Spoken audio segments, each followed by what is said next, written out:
die on our glory to advance the peace, prosperity, and welfare of this country, and to those whose interests thou hast committed to our church. Amen.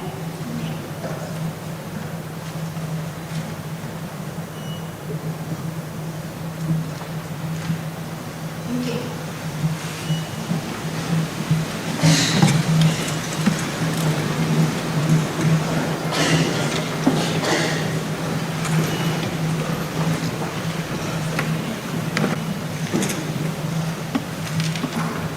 Honorable members of the National Youth Parliament of the Gambia, Honorable Speaker of the National Assembly, Honorable Ministers, in particular Honorable Minister of Youth and Sports, esteemed representatives of the Gambia government, UNDP Resident Representative, Her Excellency Mrs. Melissa Musorogo, Head of Cooperation of the European Union, Mrs. Erika Pelikan, the German Ambassador to the Gambia, His Excellency Klaus Botzik, Senior Resident Director of the National Democratic Institute, Mr. Atan Alijat, Head of Programs of Freedom House, Mr. Debakande, esteemed members of the Diplomatic Corps, representatives from UNDP, our primary partner for this session, alongside UNPA, UNICEF, Freedom House, the National Trade Center, the Clerk of the National Assembly, the Executive Director of the National Youth Council, NYP Secretariat staff, our partners, civil society organizations, members of the press, and all protocols duly observed. Good morning to you all.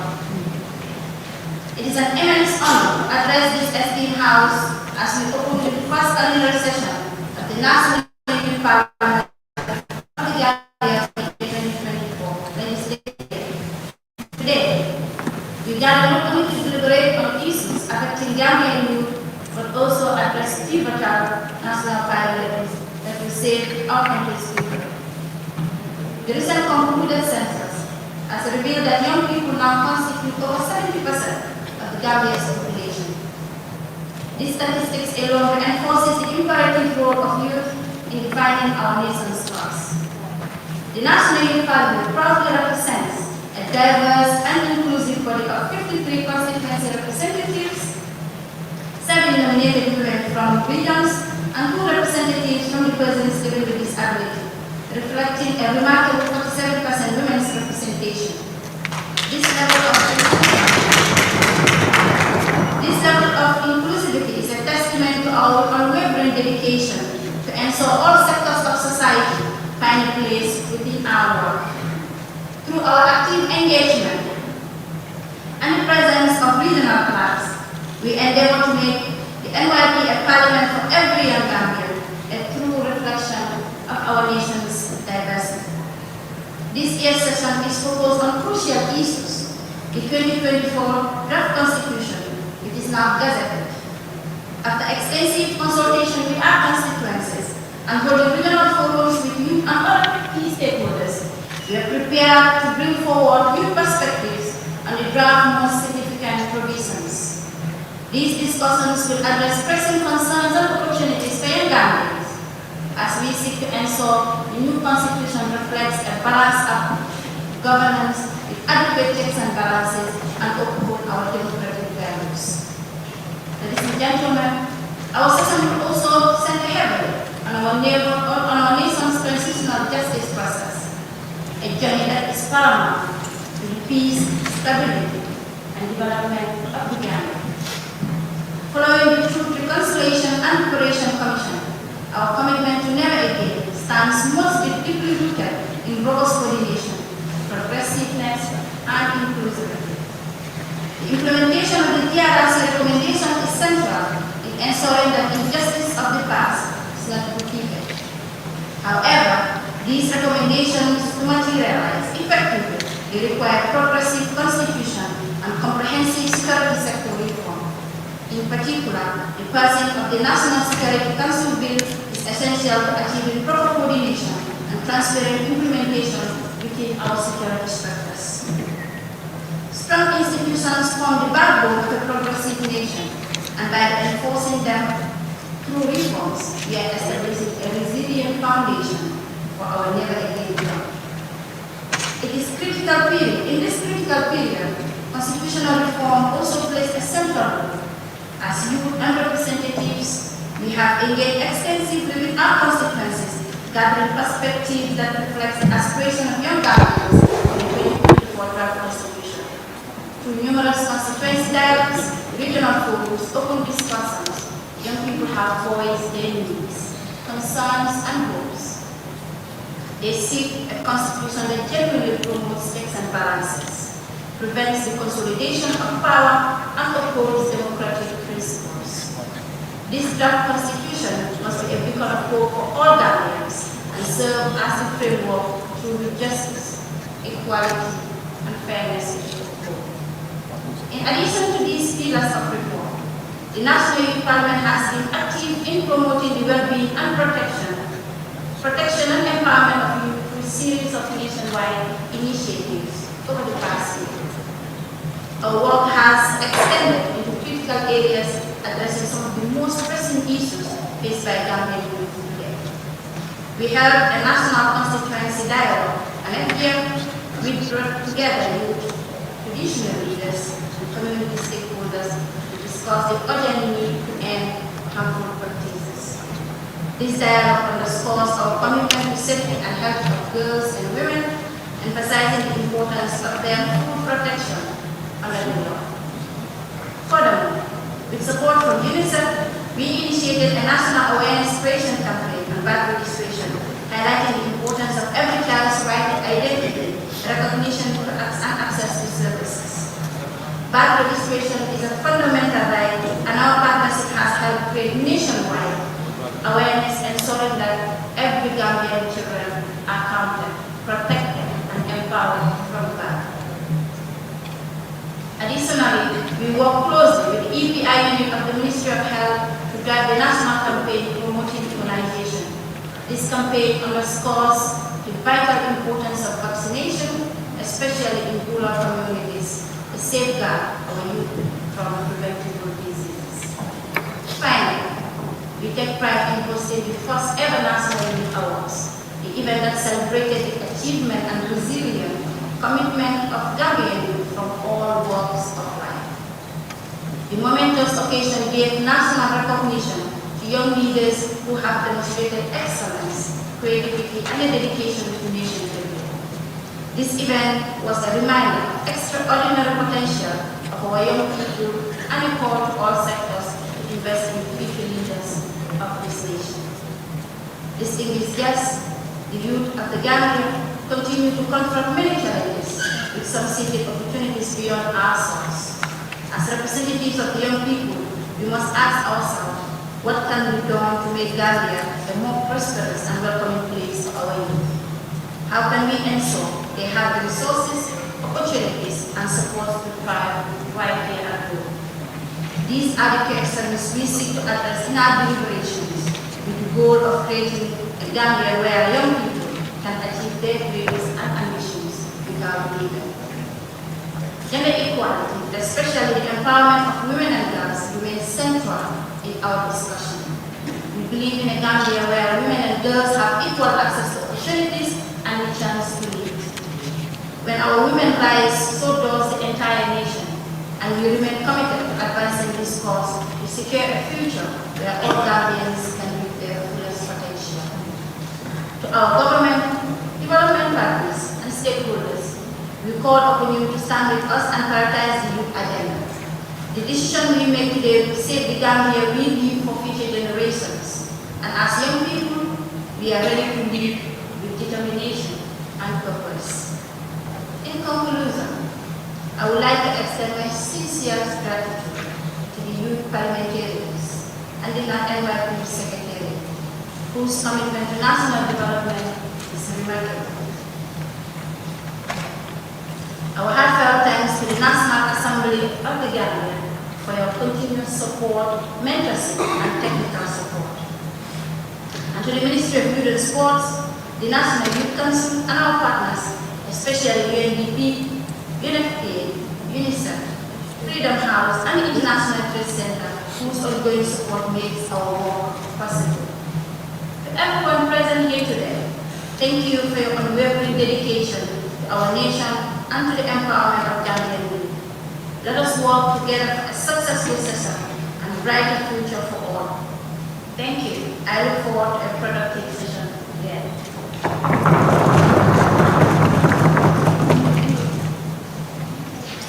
Order 29. Official welcome remark and partnership statement by the Honorable Clerk of the National Assembly, Honorable Justice.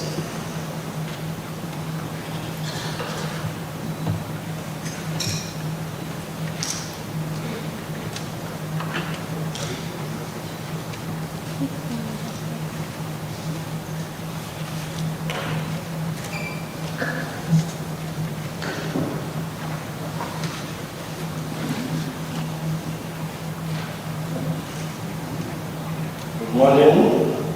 Let me start by giving the salutation to the representative of the Ministry of Youth and Sports, the Minister or representative of the Minister present here for Gender, Children and Social Welfare, Honorable Speaker and members of the National Youth Parliament, representative of the United Nations, members of the diplomatic and consular corps here in present, all honor protocol, respectfully observed. Good morning to you all. It is with great pleasure that I extend a warm welcome to all of you on behalf of both sides of the National Assembly. Of course, on behalf of the Speaker, who unavoidably could not be here because of other official missions outside the jurisdiction. As we embark on a partnership dedicated to fostering cooperation and support of our youth, this initiative marks a significant step toward inclusivity in our democratic processes. Let me acknowledge the vital role you play as young parliamentarians in shaping our future. Today we stand at the crossroads of our nation building, and it is your voice that will shape the path forward. Honorable Speaker, honorable members, the partnership between the National Assembly and the National Youth Parliament signifies a commitment to fostering democratic engagement and empowering the next generation of leaders. Your participation in this platform is not just a privilege, it is an essential element of our democracy. Your ideas, concerns, and aspirations matters deeply to us. In recent years, we have witnessed the power of youth in effecting change, be it in climate action, social justice, or technological advancement. You are the torch-bearer of progress, and your insight will guide us in making informed decisions that reflect the need and values of our society. The National Assembly recently has invited the National Youth Parliament into its committee sittings and committed talks to create the opportunity for you to involve in our activities and legislative processes. Honorable Speaker, honorable members, the institution of Parliament dedicated to ensuring that your voice are heard and that you have a tangible impact on the legislative processes. Through our collaboration, we have created opportunities for dialogue, mentorship, and the creation of policies that can resonate with young people across the nation. I can assure you that our partnership will not be a one-off or one-time effort, but a continuous journey. We aim to establish ongoing channels of communication and collaboration, allowing us to work together on initiatives that promote youth involvement in governance and civil activities. As we embark on this journey together, I encourage each one of you to engage actively, challenge the status quo, and bring your unique perspective to the table. Your participation is vital in bridging the gap between the young and the decision makers who govern this nation. Let us work together to build a future that reflects our collective hopes and dreams. And I look forward to seeing these great things that will emerge from your advocacy. Honorable members, Parliament has a role to play. And the role of Parliament is very crucial in any national nation development. Our role as lawmakers is very crucial. The laws that we make will impact either positively or negatively to society. And it's important that whenever we have to make laws, they have to be very clear and not to be dictated by particular politics. Let's always have the interest of this nation at heart and consider our global efforts in whatever we are doing. Fine, it's a political house, but the nation, the Gambia, came supreme. And it's important that we base whatever decision that we are making on the national interest, particularly considering the youth and the women who are very vulnerable to any decision or any laws that we make. Let me take this opportunity to welcome you all to this National Assembly on behalf of the Speaker, the Deputy Speaker, majority minority leaders on both sides of the House. I thank you very much for your attention. Thank you.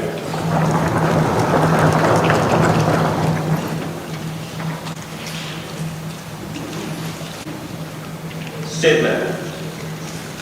Group statement by the Head of Corporation European Union, Enrique Ferrica.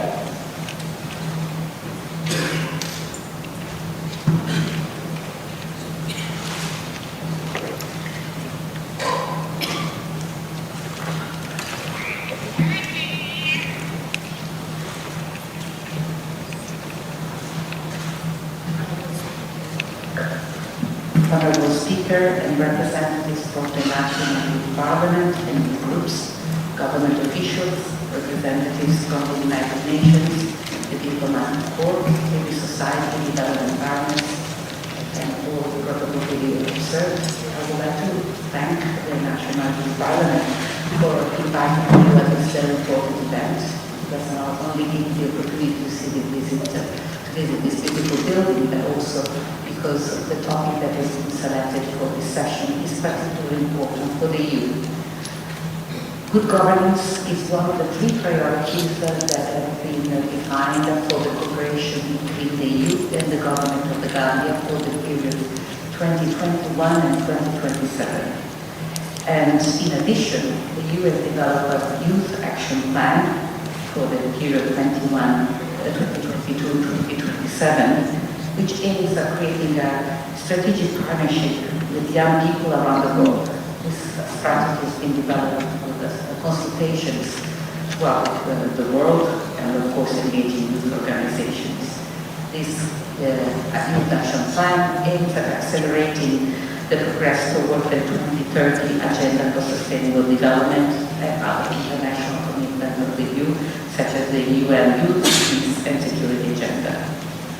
The approach that the EU promotes is working around three pillars, and in particular one, partnership to engage, is very relevant for the topic and theme that has been selected today. Partnership to engage means increasing young people's voices in policy and decision making. And I would like to also point out that the existence of the National Youth Parliament is not common in many countries that you work with, and so I would like to congratulate the National Youth Parliament for the work that they are carrying out.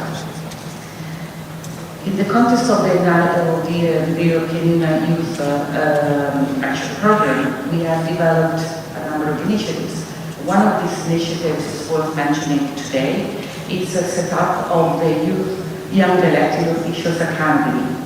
This initiative aims to empower young political leaders at local level by providing them with the necessary skills, knowledge, and networks.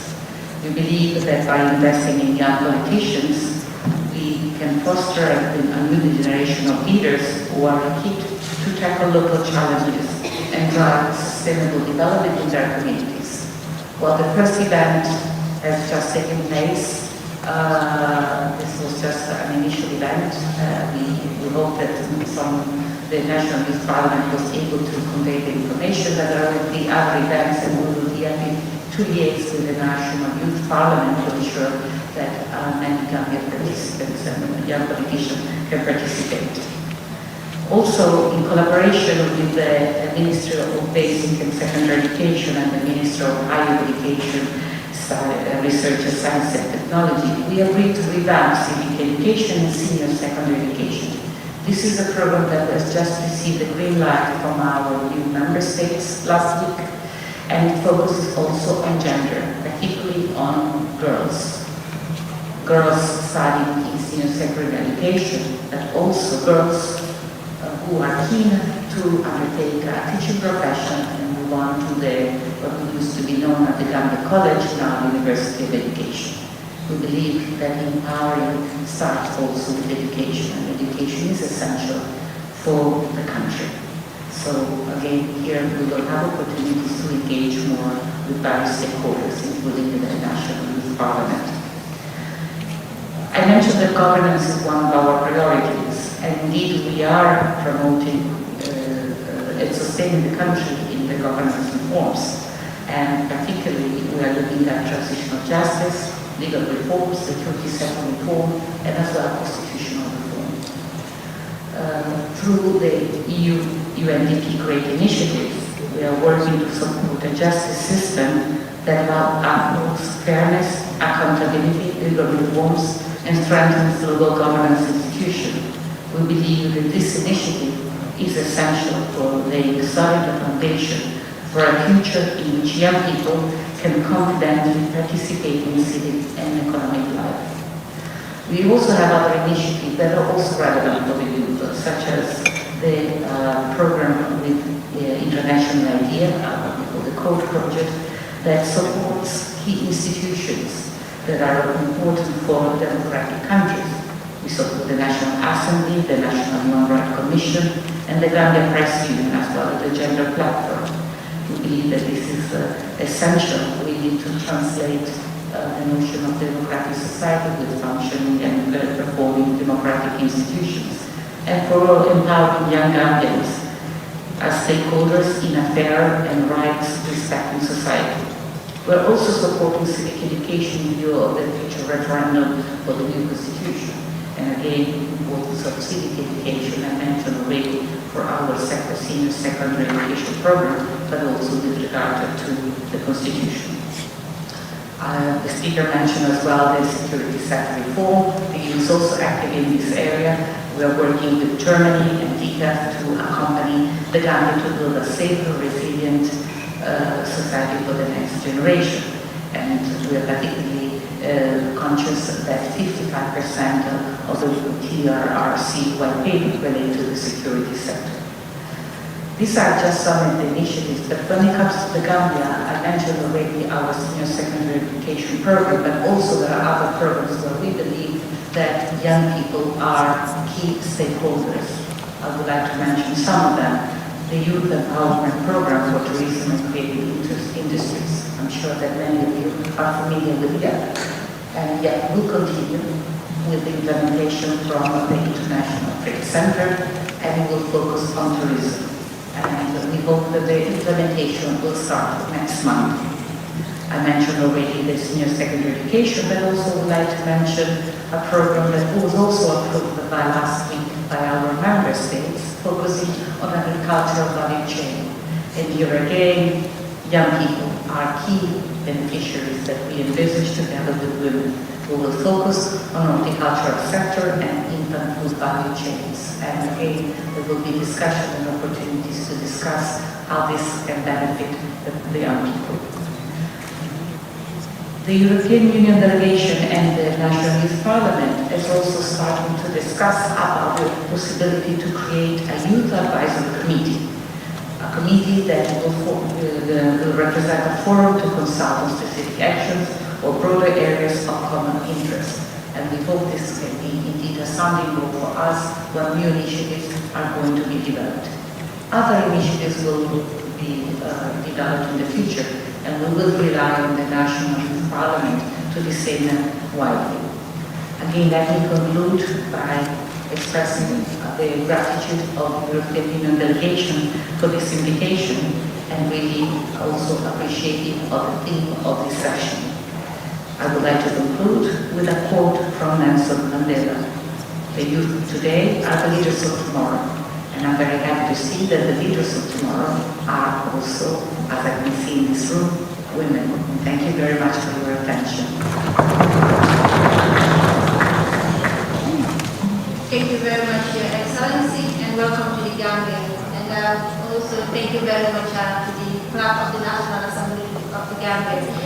The young people are very much appreciative of your continuous support and guidance together with the National Assembly Service.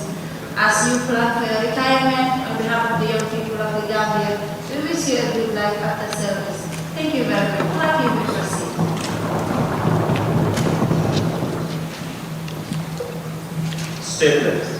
Statement by the UNDP resident representative, Her Excellency Ms. Melissa Masabu.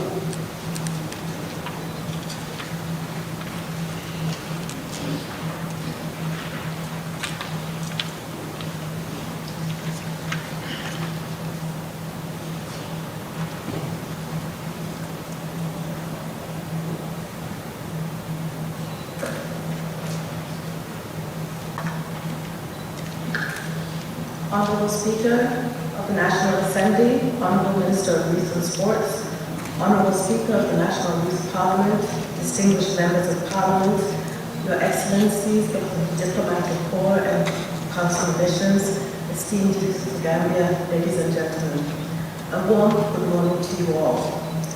It is with immense pleasure and optimism that I stand before you today at the 2024 Ordinary Session of the National Youth Parliament, a dynamic governance platform that embodies the resilience, aspirations, and the future of this great nation.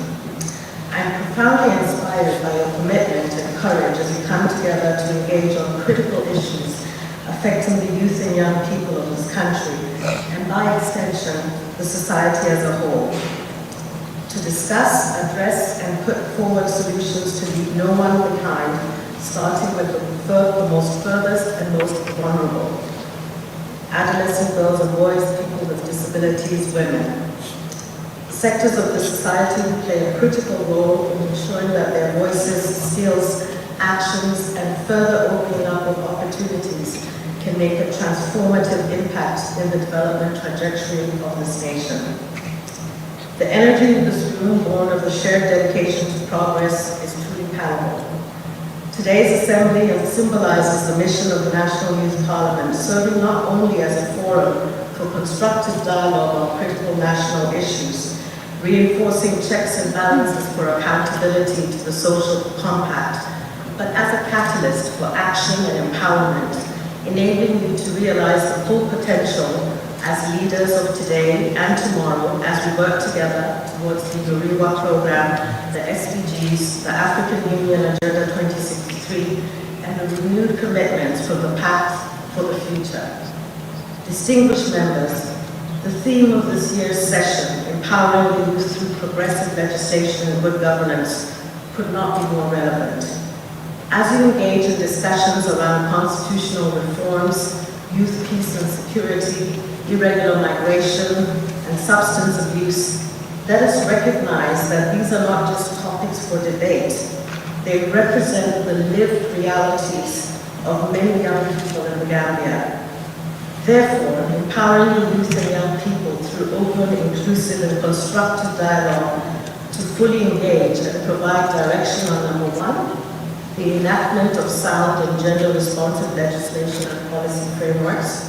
Number two, prioritization, approval, use, and accountability of public resources and partner private sector contributions to the national development agenda.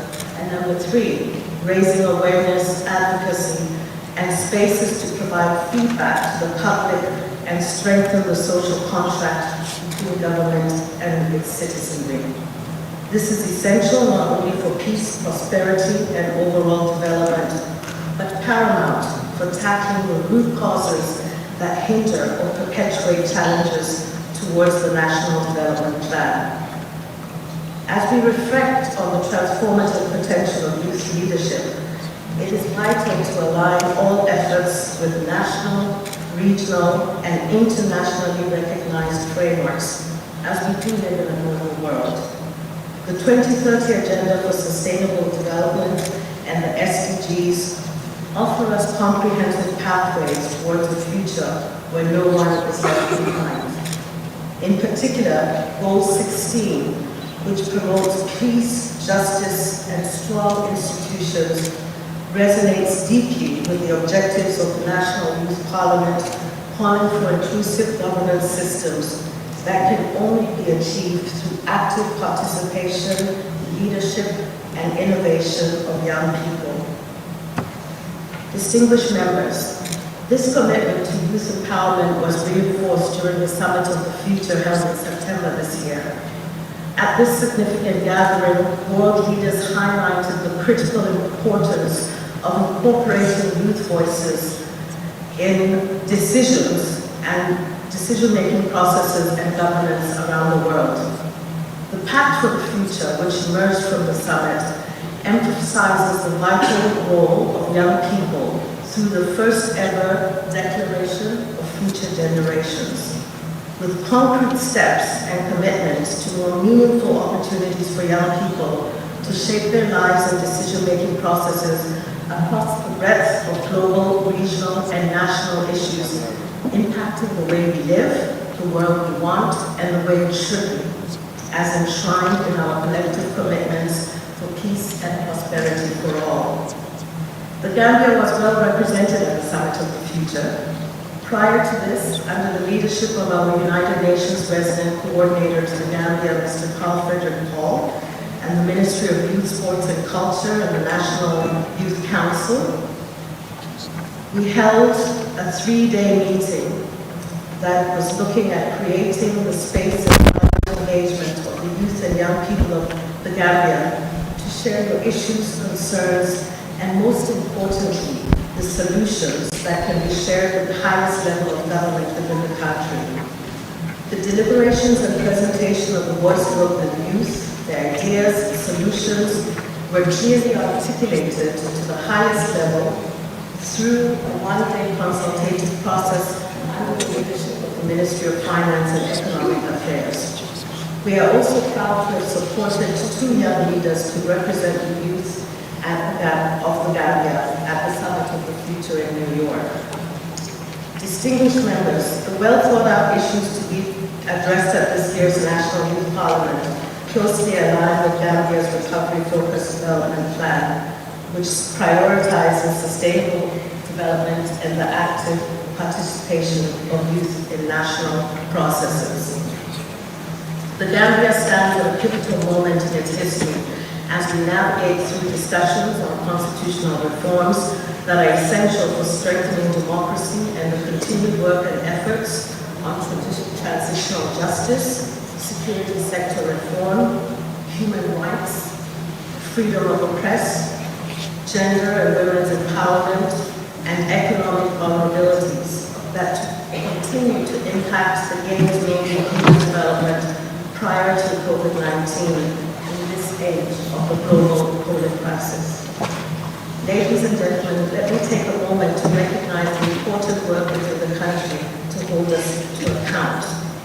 We note the inputs and solid recommendations by youth across the country in the development of the 2024 Conflict Development Analysis.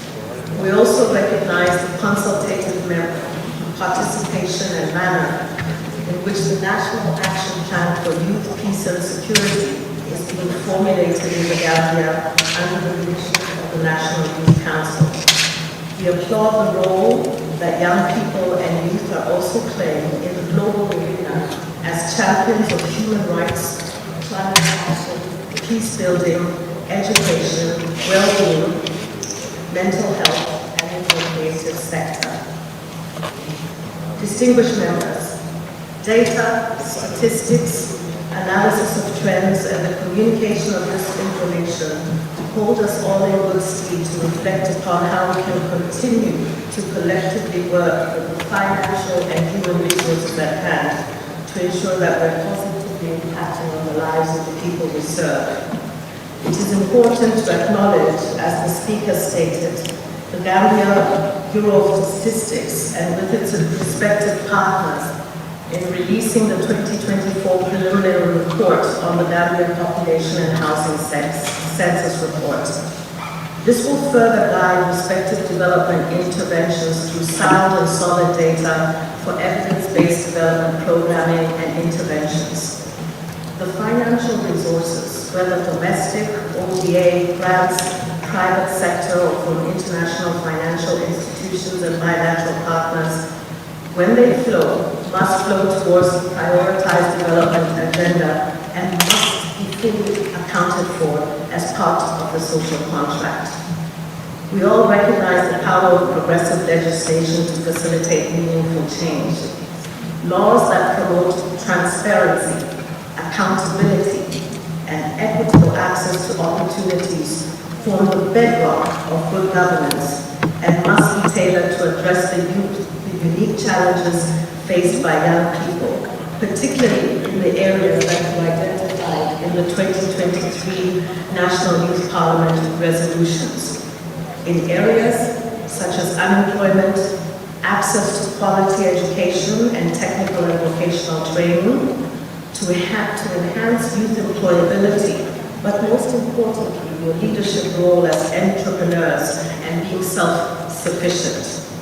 In agricultural productivity, equal access and learning opportunities for persons with disabilities, and strengthening the intergenerational dialogue. We trust that you will measure and reflect on your progress in addressing the 17 resolutions made last year.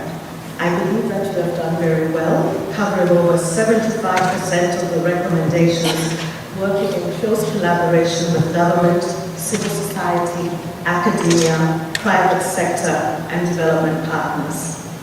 It is important to recognize that these issues on your agenda this year, irregular migration, youth peace and security, and substance abuse, are not merely youth issues.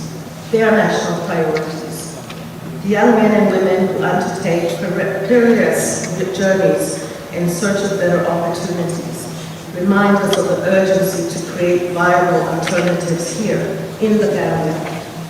Combating substance abuse requires preventative measures, rehabilitation programs, and social safety nets that protect the youth, most importantly, adolescent girls and young women.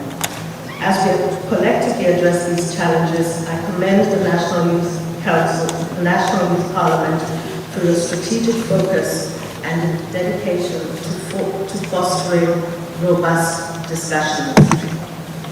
With over 70% of the Gambia's of the population being youth, you are at the forefront of tackling the challenges we face. We stand ready to support these initiatives through programs that promote youth entrepreneurship, skills development, and civic participation. I urge each of you, as members of this Parliament, to embrace your role as leaders.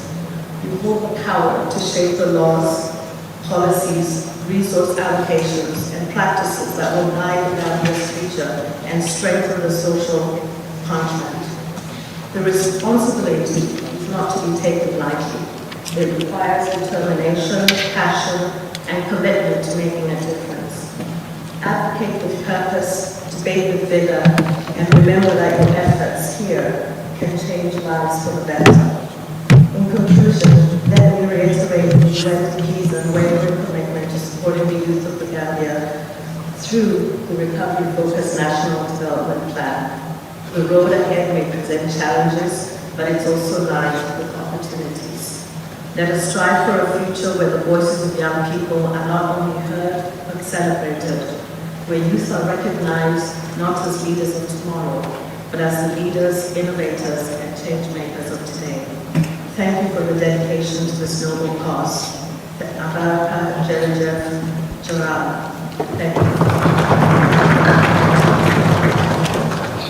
Thank you, Your Excellency, and your office for your unwavering commitment and continued support to the young people of this country, especially to the National Youth Parliament, and for facilitating this year's session to ensure that youth representatives are here to represent young voices. Thank you very much once again. Clark, we will proceed.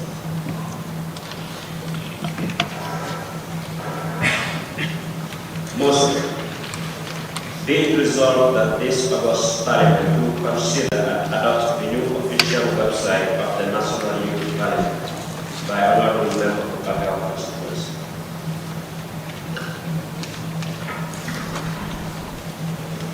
Honorable Speaker, distinguished guests, fellow parliamentarians,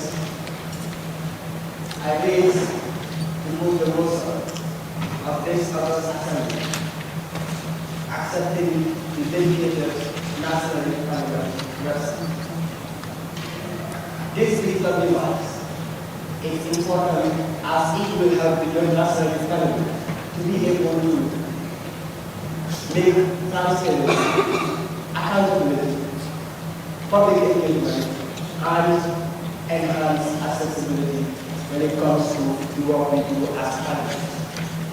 Allow me to go through the specific technical qualities of the website. Going to the website has features and content management systems that will help users, that is the citizens or anybody that is using the website, to be able to maneuver through the documents of the National Youth Parliament, be it the archive sessions of the National Youth Parliament, the parliamentary updates, and the resolutions that have been passed through the cities. The website also has the interactive civic engagement and analysis, which will allow users to be able to equip with interactive papers, like the events of blogs, resources, and learning materials, which is embedded in the website, and that is going to increase the youth participation or political participation of the young people in the parliamentary process, and it will give them an extra knowledge of how the parliamentary procedures are, not only for the National Youth Parliament, but also the National Assembly at large, preparing them to be able to understand what are some of the parliamentary procedures that is happening in the National Assembly. Going to the website, you also have digitalization of government documents. In the website has documents that are digitalized and the workflow automation tools to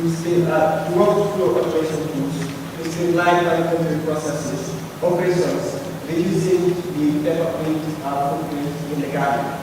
Through this website, users will be able to have features that includes digital documents of missions of the National Youth Parliament and also the National Assembly, e-signatures, consoles, and then other documents that they will be able to search through the National Youth Parliament website. The website also entails responsiveness and assessment design.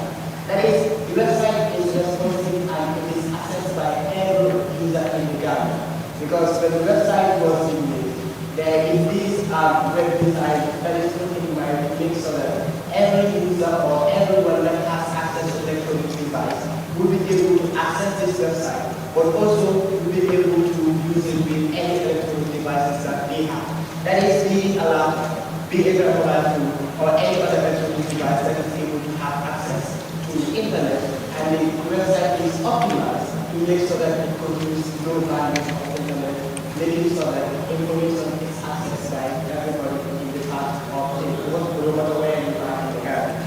The website also has educational resources that will help users to be able to learn parliamentary procedures and other issues that are related to the parliamentary procedures in the country.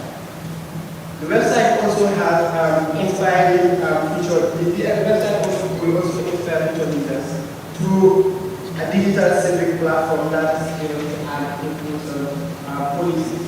Because when you look at the website, we are moving to a digital world, and it is important for the parliamentary procedures and cities to have more digital, and then it improves the privacy data inclusion, and make sure that everybody is included in the parliamentary procedures. By providing young Gambians with a secure, interactive platform that is rich and educational resources, the website serves as a digital gateway to democratic engagement. The system encourages you to consider their roles in government, aspiring a generation that is informed and committed to shaping the nation's future through the internet and other issues, other documents that are available on the website.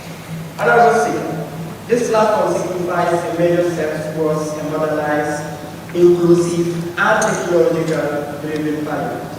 I urge this August Assembly to support this motion as it represents the dedication to a transformative and transparent, efficient, and youth-centered national development parliament in the Gambia.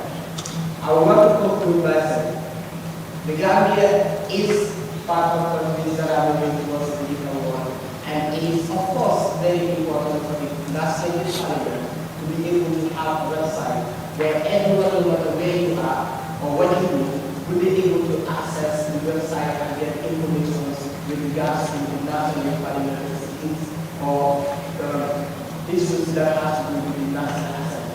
For example, right now, as we have in our cities, we know that some people are engaged and they could not take this assembly. But through our cities, through our website, they will be able to follow on what are some of the resolutions that are passed and what are some of the complaints that are coming from the youth, the young people of the Gambia, and they will be able to follow up the right complaints. And through the website, most people will be able to know what are some of the resolutions that have been passed through our forum meetings, the last meetings, and the year before last meeting, making sure that there is that accountability and transparency in what we do as parliament. Because those documents are readily available and you can access at any time, and anyone can use those documents to make sure that we hold the national parliament accountable. So I want to conclude by saying I urge the National Assembly, National Parliamentarians to accept this website to be part of the National Assembly, National Parliament proceedings. Thank you. Thank you very much, Honorable. Any second to the motion? Yes, Honorable Member for Combo South.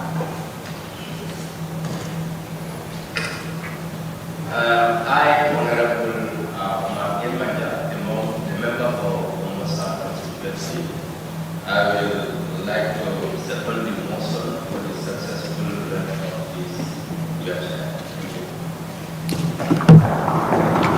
I now put the question. It has been moved and seconded that this Honorable Assembly to adopt the new official website of the National Youth Parliament. Those in favor, please say aye. Aye. Those not in favor, please say no. The ayes have it. Clerk will proceed. Motion. Be it resolved that this August Parliament do consider and adopt the motion on the Constitution of the Republic of the Gambia, Promulgation Bill 2024, by Honorable Member Kokoyinda.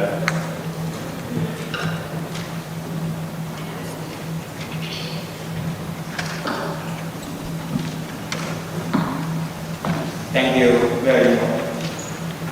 The Honorable Speaker and the members of the House, I rise to move the motion on the Constitution of the Republic of the Gambia, Promulgation Bill 2024. Honorable Speaker, with your permission, I would like to use my laptop to reference my point and also guide me through my deliberations. You can go ahead, Honorable. Thank you. First, I would like to thank the UNDP for giving us the much needed support, and then the National Assembly for accommodating us in these chambers.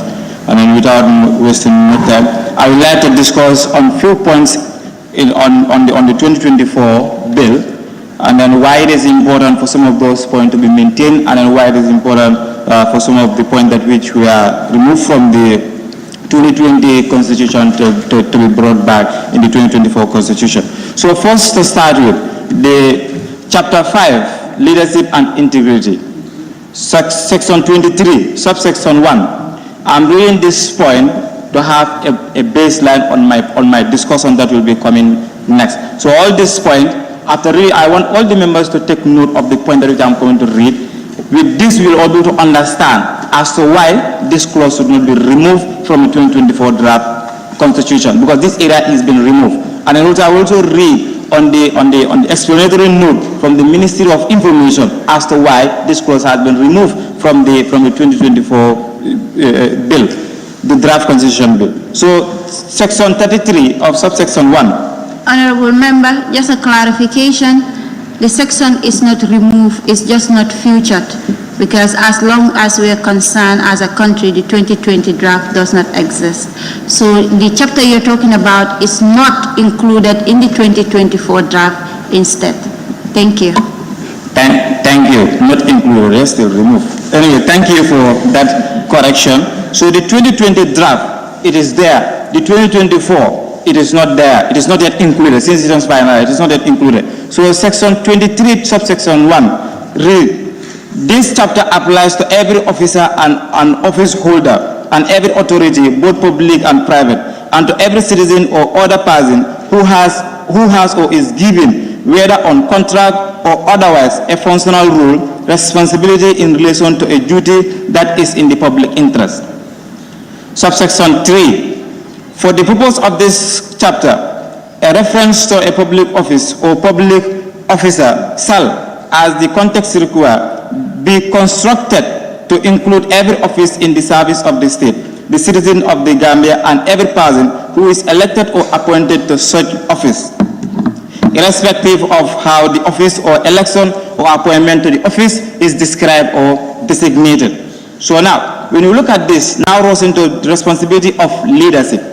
Section 24, subsection 1, cognizant of the fact that all sovereign authority emanate from the people, any authority, duty or responsibility confer or assigned to a public officer, whether under this constitution, an act of the National Assembly or any law is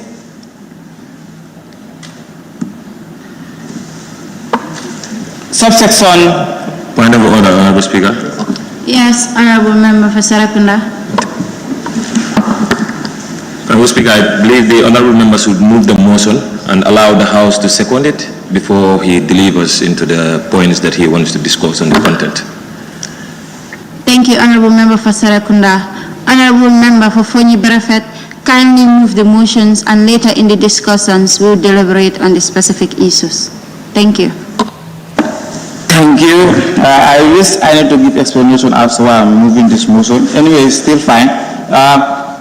As the Honorable Member for Fonyi Berefet, I wish to move the motion on the Constitution of the Republic of the Gambia Promulgation Bill 2024.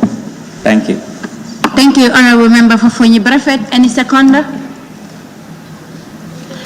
Yes, Honorable nominated Member for Basse.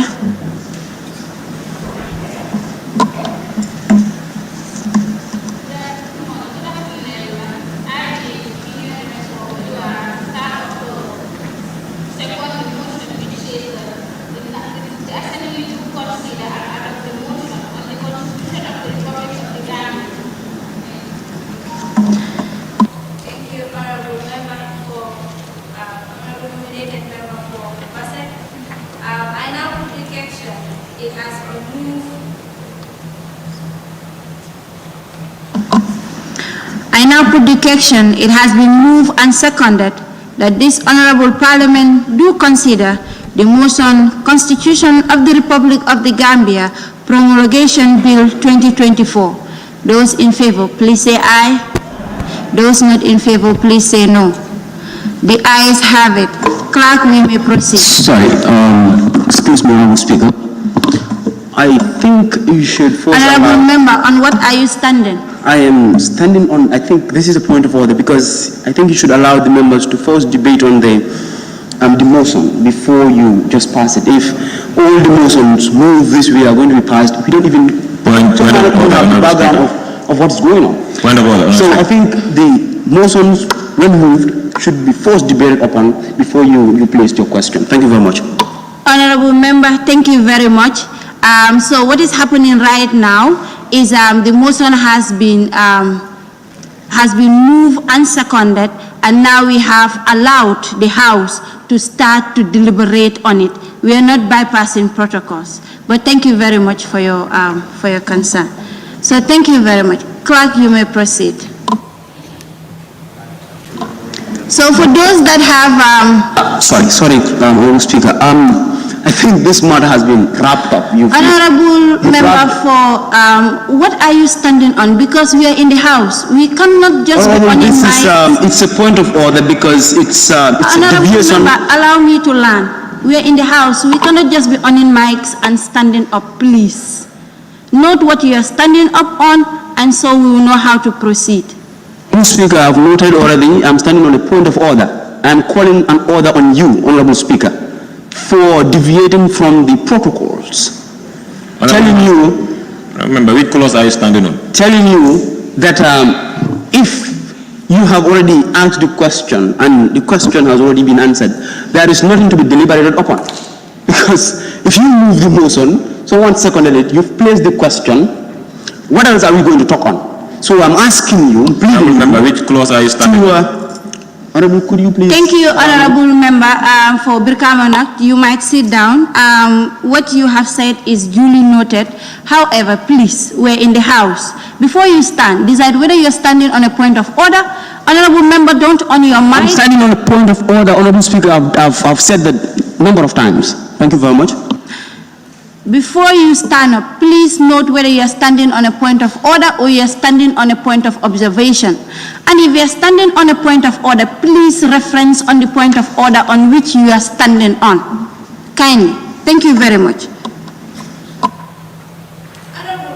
Honorable members, at this juncture, I would like to open the floor for debates. Any honorable member who wants to contribute to the debate, you can say so by raising your tags to be called upon. Point of observation. Yes, honorable member for Fonyi Brefet. Yes, I guess before members discuss on the motion, the mover of the motion should deliberate on the point. Then from there, the discussion can be open to the floor to also give their submissions. Thank you. Point of order, honorable. Point of order. Yes, honorable member. If you look at the standing order, section 32, debate of the motion, subsection 1, when the motion has been moved and seconded in the House, the Speaker shall put the correction to the Assembly in the same terms as the motion, and which I believe the Honorable Speaker have already do so. So thank you. So, honorable member for Fonyi Brefet, what you're talking about is during the time you're moving the motion is when you have the opportunity to deliberate on that, just like what the honorable member for Bakau did. Thank you. Point of observation. I was exactly on that, and then someone wrongly point of order, and then you accepted that. So I cannot go against your ruling. I accept that. So hoping that I will give points so that members can be clear of the doubt that which I want to clear here. Yes, I accepted it because you were doing continuous direct quotings instead of speaking for the motion in which you were raising. So that was why I cut it. However, you can still participate in the debate and, contribute your ideas which you have for the motion. Point of order, Honorable Speaker. Honorable Speaker, I think you have... Member for Birkamanot, what are you standing on? Point of order. I'm calling an order on you still, Honorable Speaker. Okay. I think you do not understand the procedures. When the Honorable Speaker was rightly doing... Honorable Member, do you understand what a point of order is? If you are deviating from the topic, Honorable Speaker, I have to call an order on you, and you should accept me. I don't know why you're not allowing me to talk. No, because I don't understand what you have deviated and you will not be able to know if you do not listen. I said point of order. Now allow me to place. Go ahead. Thank you very much. So the honorable member for Berefet was doing the right thing, and someone wrongly quoted or called a point of order. You accepted that. Now this point you given that he is doing a repetition is not the way to ask him to sit down. Perhaps you could point him to the right direction, to tell him to stop that repetition. But you do not ask him to sit down. Then you say, okay, this is why I'm calling you. I did not say he was repeating. I think first, the mover of the motion should be able to give a background. People cannot come debate anyhow, then the mover comes and give a background. How would that sound? I did not say he was doing repetitions. What I said was he was doing continuous direct quotations. That is what I said. And I think everybody hears that in it. Thank you. Point of order, Honorable Speaker. Point of order. Can we continue? Yeah, it's on the motion. Yes, please. Honorable members, if a mover of the motion. On what are you standing on, Abdul? On what It's a motion? point of order on Okay. on the motion. Okay. So if the person that's supposed to, the honorable member that's supposed to move the motion first, should now move the motion and allow it to be seconded. After it is seconded, he is now given the discretion to now deliver on that particular motion. And from there, the honorable members that have raised their tax will now be given the opportunity to deliver based on the time that is given to us. Honorable members, I know it has been a while. Maybe perhaps we have not gone through our sections and our standing order properly. That's how the procedure of the House is done. You understand that? Point of order on point of order. Thank you, Honorable Member for Serekunda. Back to him. Honorable Member for Sabasanya, please sit down. And if you stand up on a point of order, please reference where on the standing order you are standing on a point of order. Please, this is a House of Parliament. It's not our offices where we meet, our meetings where we meet. You cannot just stand up and be talking and you do not make your references on the point of order you are standing on. Please, continuing, we have a business to discuss. More important than all that, back and forth that we are currently having. Can we kindly proceed on why we are in this house? Kindly, please. Thank you. We have the tax up.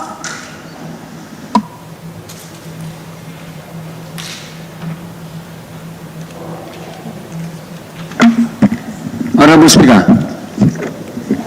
I wish to rise on a point of order.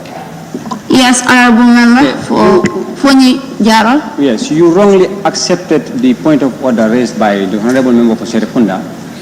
So by doing that, you violated your own rules. So I think it's important you allow the process to flow. Can you quote the point of order on which you are standing on? On the standing orders, please. On the point of observation, that by the fact that you violated your own rules. Honorable Member, please sit down because you have not decided where you are standing on a point of order or point of observation. Because there is a procedural blunder. Kindly sit down. We really need to correct before we proceed. Kindly sit down, Honorable Member. Allowing the Honorable Member for Serekunda violate the rules and you wrongly rule on that. Honorable Member for Fonyi Jarol, kindly sit down. Your point of observation is not noted. Kindly sit down. Your point of observation is not noted. You really have to be guided. Kindly sit down. Clerk, kindly take records of those that raise their tax. Before the clerk will do that, kindly raise your tax. To order, Honorable Speaker. You violated the rules. There is no sense in not allowing the mover to give background. You don't want us to talk about, what do you want to talk about? Kindly raise your tax, Honorable Members. Background to the reason he is pointing the orders. I think, Honorable Speaker, your dictatorial tendencies are rising. This is a free house where everybody has the opportunity to speak. But I want to believe as honorable members, we should have clearly understand when we are standing to speak, what are we going to speak about? Because as you are standing honorable, after I ask you to sit down, you have not decided whether you are speaking on a point of order or you are speaking on a point of observation. And you are violating the procedures by standing while I am addressing the house after I have asked you to sit down. Honorable Clerk, kindly get the record of the votings. We continue. Of the record of tax, we continue. Point of observation as this is going on. I just want to guide the assembly. Yes, please, Honorable. Yes, thank you. That is why before I start, because what I'm reading is not my own writing. These are constitution and they need to be quoted correctly. That is why I was saying, and before I start, I seek for your permission to be able to read, because I said I'm setting a background for my discussion. And then also, when you look at Standing Order 23, subsection 2, it says, the Speaker may allow a member to read a speech in particular case where the Speaker is satisfied that it is necessary for accuracy in statement of fact. And I don't want to deviate from the fact. That is why I was reading, because I was setting a background for my discussion. And then for members to be well directed, it is important for me to give background discussion, then from that debate can be open on. And then at the end, I can also take part during the discussion. After all the members, when they have deliberated, at the end of the day, at the end of the discussion, that is the time I should wind up the debate, not during the process of the discussion from the members. Of the tax. Honorable Member for Fonyi Brefet, where the records of the tax are being taken, kindly continue on your explanation. Thank you very much. So, yes, still I want to, at some point I'll be referring to the article that which I'm having on my laptop with your permission. And then the 2020 draft constitution, section 50 says, every person has the right peaceably and unarmed to assemble, to demonstrate, to packet, and to present petition to public authorities or private institutions. When we check in the 2024 draft, this area, some part of it, that is to packet and to present petition to public authorities or private institutions, this area was not, this area is omitted as for now in the 2024 draft constitution. And this area need to be included, because it is not only within the government settings whereby employees may be dissatisfied and they want to go on protest. So now whereby, let's say you remove the private sector, it means those that are working in the private sector may be at disadvantage. And then also, demonstration is sometimes a problem in Africa. Let me take the example of the Gambia. Demonstration is a human right that which we must exercise. When things are not going right, this must be done. And then this area is being removed. In the 1997 constitution, this area that we did, which is not captured in the 2024 draft constitution, is not in 1997 constitution. And as a result, many of the citizens are subjected to this. They were arrested. They were arrested on baseless ground, because this section provided them the power to do so. And we are also seeing, we voted for this government to ensure that some of the laws that which we are having, that which we are not happy with, so that those ones will not be. And as a result of this 1997 constitution, that is why our own speaker with other people were arrested, because the law provided them for that. And they were just sitting and then discussing, and they were unarmed. They were also disturbing the peace of the public. They were also obstructing the traffic, and they were arrested. So when you check, when this clause is not also bring back, this thing will continue, and citizens will continue to suffer in the country. We are living in our country. Whenever we are dissatisfied, we should be able to go freely and then demonstrate. But whereas this is still there, and then this justification, the explanation from the Ministry of Information on why this area was removed is, with your permission, let me read this. The 2024 draft is maintained, the provision on the draft constitution of the CRC 2020 does not sufficiently provide the necessary safeguard to address the risk to public safety and order. Neither does it establish guidelines to stabilize individual freedom with the collective need of the society. So now, if, let's say, for instance, we say the 2020 draft do not provide sufficient guideline for the public safety, what is wrong in the parliament adjusting on that area rather than removing? And when this area is removed, the government that will be in charge will continue to use this clause to punish the citizens whenever they want to go out to demonstrate on issues that which are affecting them. When we also check in right to education, in 2020 draft, section 57, subsection 2A, basic and secondary education shall be free, compulsory, and available to all. But when we check in the 2024 draft, secondary education is removed. And then now, let's imagine, currently when you are going to the Gambia College, which is now been transformed, you pay. And then also we are saying now, the senior secondary education also will also be free. When we look in our financial muscle, how many people can be able to afford that, to pay for this? Let's say for example, if you are having 4 child, and all of this, they are all in senior secondary school, how many of them can be able to sustain the continued education of these people? The basic, the secondary education should be free. And we always said, like in Mandinka proverb, ni mansarata silo ebo kunte mod, kungola farba silo bolaje. And then the justification that which the Ministry of Information gave in regards to this as to why they remove secondary education is because of financial constraint. Or I say moto billion more kuro jilla dundaje. Yetaye wafi. Let them ensure secondary education continue to be free. Because whereas our education system is expensive, now what is the future of this country? Because you will see through that people will continue learn until when they reach at grade 9, they will not be able to continue. Because if my dad is unable to pay for my education, what will he do?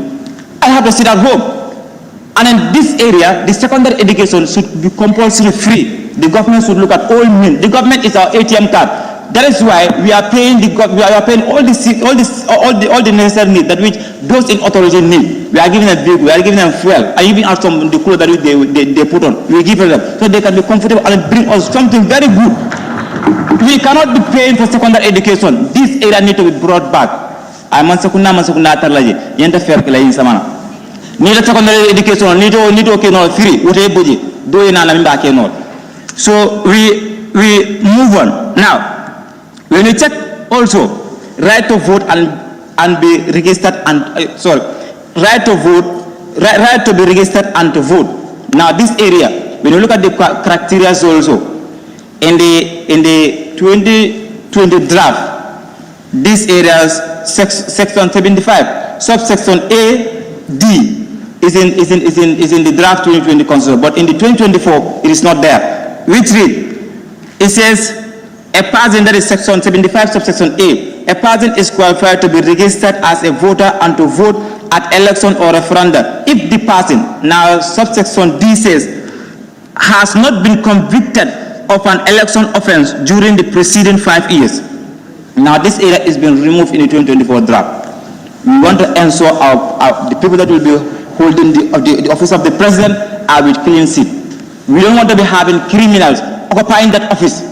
When I do something wrong 5 years back, now I'm the president, I want to correct that mistake. People will say, 45 minutes. So we want to correct this area, and this area was removed from the constitution. The explanatory note that was given by the Ministry of Information is, it says, because someone cannot be punished for something that he did 5 years back. What we are saying, now you want to have criminals as president, and you want to come and correct action of others? No. We want to have people that have clean seat to sit in that office to dictate what the public does. So when you also check the political parties in the 2020 draft, section 85, subsection 5, that one says, no political party shall receive a contribution or donation from any person who is not a citizen of the Gambia or from any corporate or unincorporated body. But this area is removed in the 2024 draft. Now, we are saying even terrorists can finance the political parties. When they win, what happened? Let's say, for instance, I'm also having a business that is illegal in the Gambia here. When they supported my political party until I win the election, what do you think will happen? I will favor those people. So what we are saying, the 2024 draft constitution should bring back this clause, whereby political parties should not be sponsored by people that are not Gambians. Like I said, if a terrorist group supported my political party until I won the election, I will have to compensate them. If it is, let's say, for example, criminals that have also supported my campaign, I will have to support them. They may do something wrong, and then I may not be able to charge them. So we are saying this area, the political parties should be supported by the Gambians, and no foreign agent or body should support our political parties. Powers of the president. Now, when you look at this, the 2020 draft constitution, section 88, subsection 4, have provided that the president, whenever he wants to do certain appointment, will have to come through the parliament. But in 2024, this area has been removed for now, because they said, if not, the separation of power, or let's say the president may have limit powers. But what we are saying, the National Assembly also have an oversight function. And when the president have the sole power to elect anybody in any office, then the appointment of some individual, there will be party influence. There will be compensation in this. But when it is through the National Assembly, we will see people that are competent, and those people will continue to man the office of the various positions. But where the president have the sole right to appoint anybody in any position, now the oversight function of the National Assembly in scrutinizing on some of the appointment, the National Assembly will no longer be having that. And then in that, as I said, the appointment will be influenced by party motive. Now, when we check some of this that we are having in the 2020 draft constitution and in the 2024 draft, the government is still trying to bring some of the draconian laws that which we complained during the then regime. And then we cannot continue to have those things in this constitution. These things must be removed. And that is why the National Assembly should stand on their ground in ensuring some of these areas that have been removed. And we have seen during the Jammeh regime, the constitution that was taken to the people, that was widely consulted, when they take it to the executive, they came to the panel and bring on an area that was not publicly consulted, and it was approved. These have affected us, and that is why all of us here contributed to making Jammeh a dictator. And now that is what we are also promoting for the current president to be a dictator. And when he is a dictator, so when you also check, because you cut valuable areas from the 2020 draft. Yeta 2024 adiate nyama ko mbayla tiyo ka te ka nyimi rek nyonya da ka benton loje adiate to le nyami ya boni. These are things that shouldn't be done. And although the 2024 have also some provisions that also have promoted the effective participation of the youth.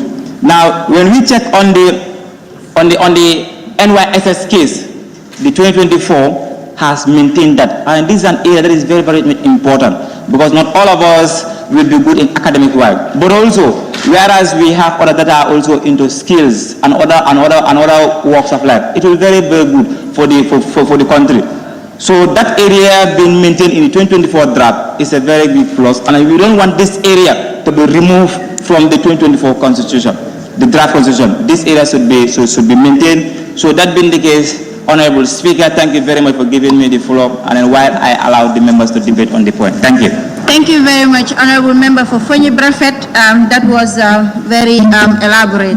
Honorable members, we are going to start the debate. However, everyone that is called upon is given 2 minutes. Please, I know we have a lot to say. Let us try as much as possible to speak within 2 minutes so that we'll give our other colleagues the opportunity to also speak. Thank you very much. Honorable Member for Serakunda constituency, you have the floor.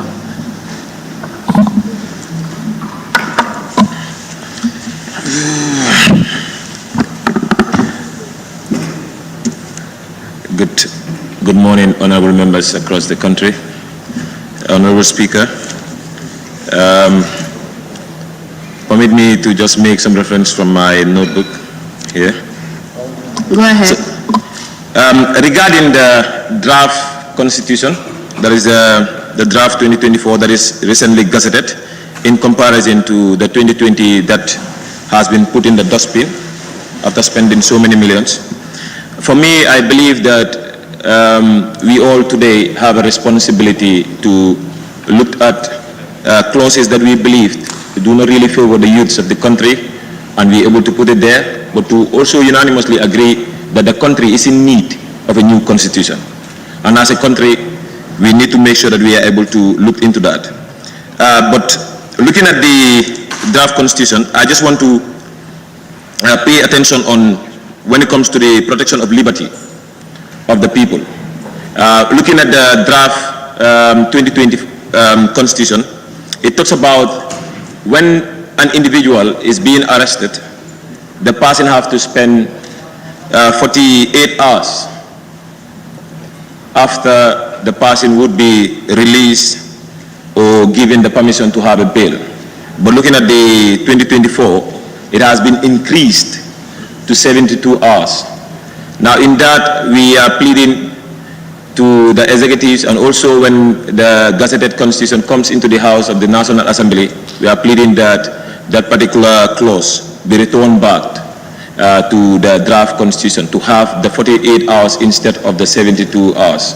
So that is something that we are really interested in. So the other one would be on the removal of the allocation of the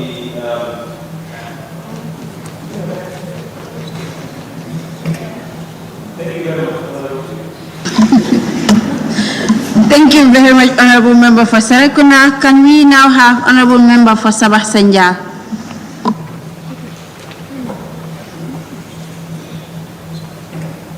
Assalamu alaikum wa rahmatullahi wa barakatuh. Honorable Speaker, thank you so much. Hence, there is limited time, that is 2 minutes. Let me just submit my submission. I have two issues here with regards to the draft constitution. That is under clause 57, subsection 2A. We talks about secondary education. If you look at the 2020 draft constitution, this secondary education was free and available. Yes, point of order, Honorable Speaker. Oh yes, Honorable Member for Lower Badibu. Yes, order 10, that is this session. In that order, it says that honorable members, member of the House of Committee should decide on the time to discuss on the topic. You are not audible. Sorry. Okay, hello, you hear me? I said the time frame for the discussion on the topic should be decided by the House of Committee. That is Standing Order 10, section, this session. So did any honorable member have an issue with the 2 minutes given so that everybody has an opportunity to speak? Yes, I have an issue with it, it's small. How much time will you want? 5. You want 5 minutes? Perhaps, yes. When you are speaking? Yes. When you are speaking? No, for everybody. If all is okay with them, it depends on them. If they want, but the majority carry the votes. So I think majority already agree that 2 minutes is okay for us to manage time well. If you want 5 minutes, Honorable, when it's your turn, you'll be given 5 minutes. Thank you. Thank you, okay. Can we kindly proceed?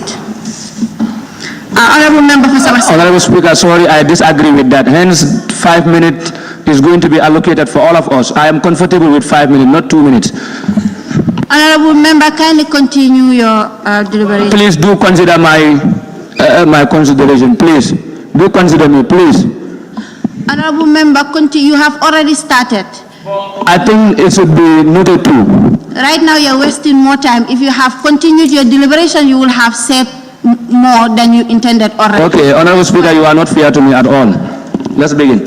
Okay, I was talking about secondary education should be free. And if you look at the 2020 draft constitution, it was free. But in the 2024 draft constitution, it is not there. It is there, but it is changed.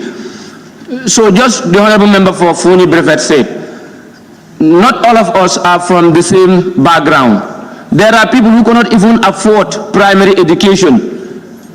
Now, if we said secondary education is not going to be free, then it is not going to be available for all Gambians. And then we all have the right to education. I think somebody made mention of empowerment starts in education. Empowerment starts in education. We are trying to empower the Gambian people. So if we are doing so, I think we have to maintain that 2020 draft constitution, which talks about free education for secondary education should be free for all children in the Gambia here. Honorable Speaker, duida yomba because so hole legi système Gambia bi moy demé ci education bi yombut man ma ngi ni senior secondary school la nek ba den suma paré suma senior secondary school dama dem Gambia college or dama dem university or any tertiary institution suma bëggé gëna suma post fay ko duma ko mun and then I'm a good product and then there are also good products down there. So there are many people who know that they have graduated but then what is keeping them staying in their home? It's because of lack of money. They don't have any scholars. They don't have anybody to pay for them. And then this tuition fee, university tuition fee, is expensive. Gambia College now is expensive. And then they are trying to reform the system to update it. So Honorable Speaker, definitely, thank you, Honorable Member. Honorable Member, thank you very much. The other motion also, I don't want to preempt, but also speaks on the Constitution. So you will have more time to speak on other chapters and sections of the Constitution. Thank you very much. I now call on the Honorable Member for Lower Nyome. Thank you, Honorable Speaker, for giving me the opportunity. In accordance with Section 16D of the Standing Order, I would like to take reference of my keynotes. You might go ahead, Honorable Member for Nyome. Honorable Speaker, I would like to give my submission based on Clause 14 of the 2020 Draft Constitution and Clause 13 of the 2024 Draft Constitution. Chapter 14 of the 2022, Clause 297, 1C, which talks about the obligation of the state to the youth, providing adequate funding. When you look at the 2024, Clause 269, 1C, the word adequate was removed. My submission is that I think the word adequate should be maintained, because when you look at the issue of security in this country, it's as a result of unemployment, migration, and also high crime rate, use of drugs. So because of lack of funding or inadequate funding to support young people affairs, we have the rate of unemployment, which is leading to irregular migration, where we keep on losing our young people. And most of the times, when these people embark on this journey, they are returned back. When they come back, they are not reintegrated, thereby causing high crime rate, use of drugs, and others.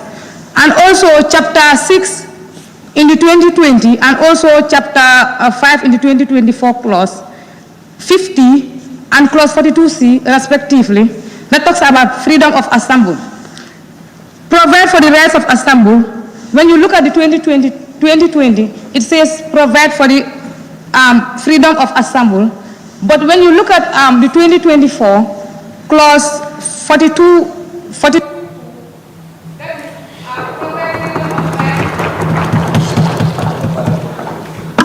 Honorable Speaker, I would like to be treated specially like others. I would like to be given 5 minutes, please, to continue my speech. But Honorable Member, the same thing happens to me. Honorable Member for Sabah Sanjal, kindly respect the proceedings of the House. You cannot just be promptly on in your mics. Please, Honorable Members. Honorable Member, you have 30 minutes to wrap up, 30 seconds, sorry, to wrap up. Thank you, Honorable Speaker. The reason why I am quoting this section of the draft constitution is that because when we have restriction to talk about young people affairs in this country, there are always limitations. Like I will take reference from our arrest where we were talking about the ferry issue. Because of such restriction, we were not able to demonstrate our constitutional right, and also young people were affected. And because of that, there was limited peace and security in this country. So I think there should be no restriction. Thank you, Honorable Member for Lower Nyome. We may now call on the Honorable Member for Kombo South.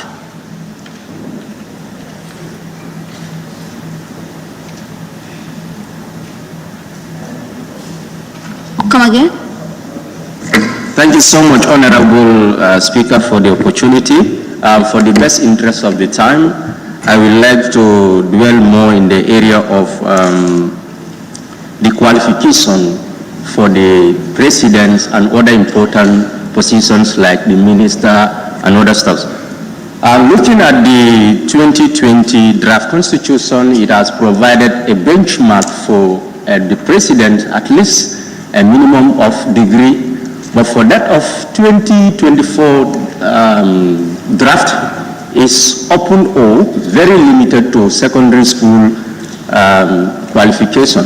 So, but it's very important that we put it to consideration. Academic benchmarks are very important. They promote ethical leadership. They promote accountability. So, considering the kind of education that our system is providing for, we want to elect such an individual, only putting a benchmark to secondary school education. Honorable members, is that fair? So it's very important that we align ourselves to the realities of what is happening in the Gambia or elsewhere. Again, coming down to the equal representations of constituencies, 2020 draft did not cater for the opportunity whereby we can have electoral boundaries. Considering Combo South as a constituency, we have about, according to the IEC, we have about 75,000 registered voters. If you accumulate that, that alone, the number is more than almost 5 accumulative districts. So you realize that there is no justice in terms of representation. There should be a correct demarcation to ensure that the representation aligns with the number of seats. Thank you so very much, Honorable Member for Combo South. May I now call on Honorable Member for Bakau?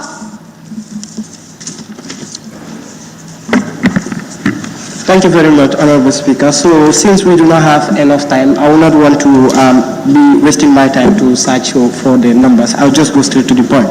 So what I want to address here is in the 2024 draft constitution, we have the Chief Justice being non-Gambian. That is, when the President that is supposed to assume office dies before assuming the office, if the 2024 constitution says if the Chief Justice is non-Gambian, then a Gambian will be there. That means there can be a non-Gambian who will be a Chief Justice officer in the Gambia, and I think that clause will be out. That is, we should not have any non-Gambian that will be a Chief Justice officer.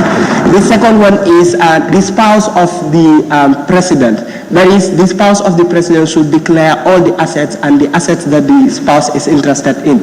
Because when you look at it in the 2024 draft constitution, it states that the spouse of the President should not declare their assets. And I think it's something that is very, very important. The spouse of the President should declare all the assets and the assets they are interested in. Simply because we know that when we have the presidents, let's say female presidents, their spouses have privileges that comes with the positions. That is, they have their foundations and other stuff.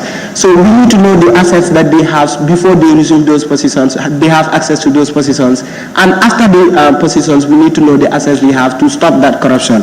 The last part I want to talk about is the issue of the head of the IEC and the appointment. That is, the appointment of the ministers should be subjected to the approval of the NA, which is not part of the 2024 draft constitution, and I want it to be back there.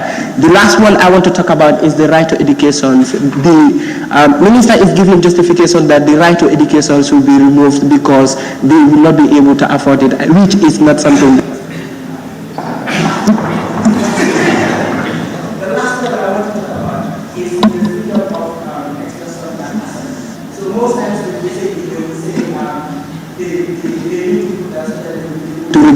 But I am suggesting that they bring it back and then say that we need to notify the police if we want to demonstrate so they can be there to make sure there is security and other stuff, but not to take approval from Thank you, Honorable Member for Bakau.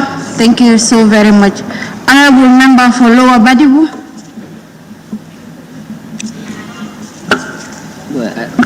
I'll 5 minutes, Kenya.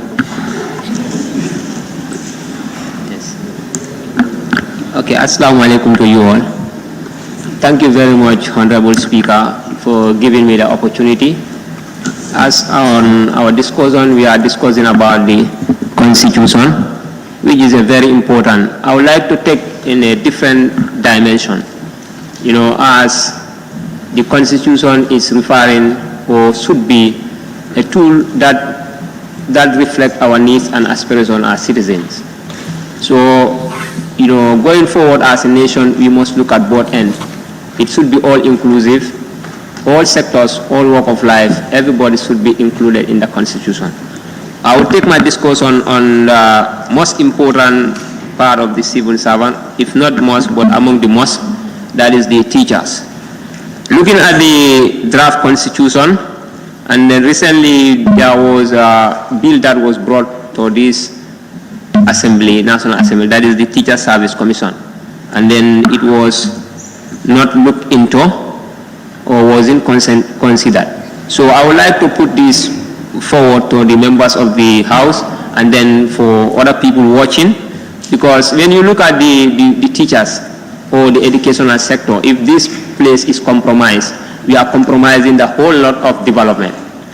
There will be no development without proper education, and proper education cannot be achieved without, the educational system being lucrative. People must be promoted. The teachers who are teaching must be well motivated. Everything in the system must be at standard. But looking presently, there are various sectors that, people are complaining. Sometimes when you go to the schools, people will complain of test.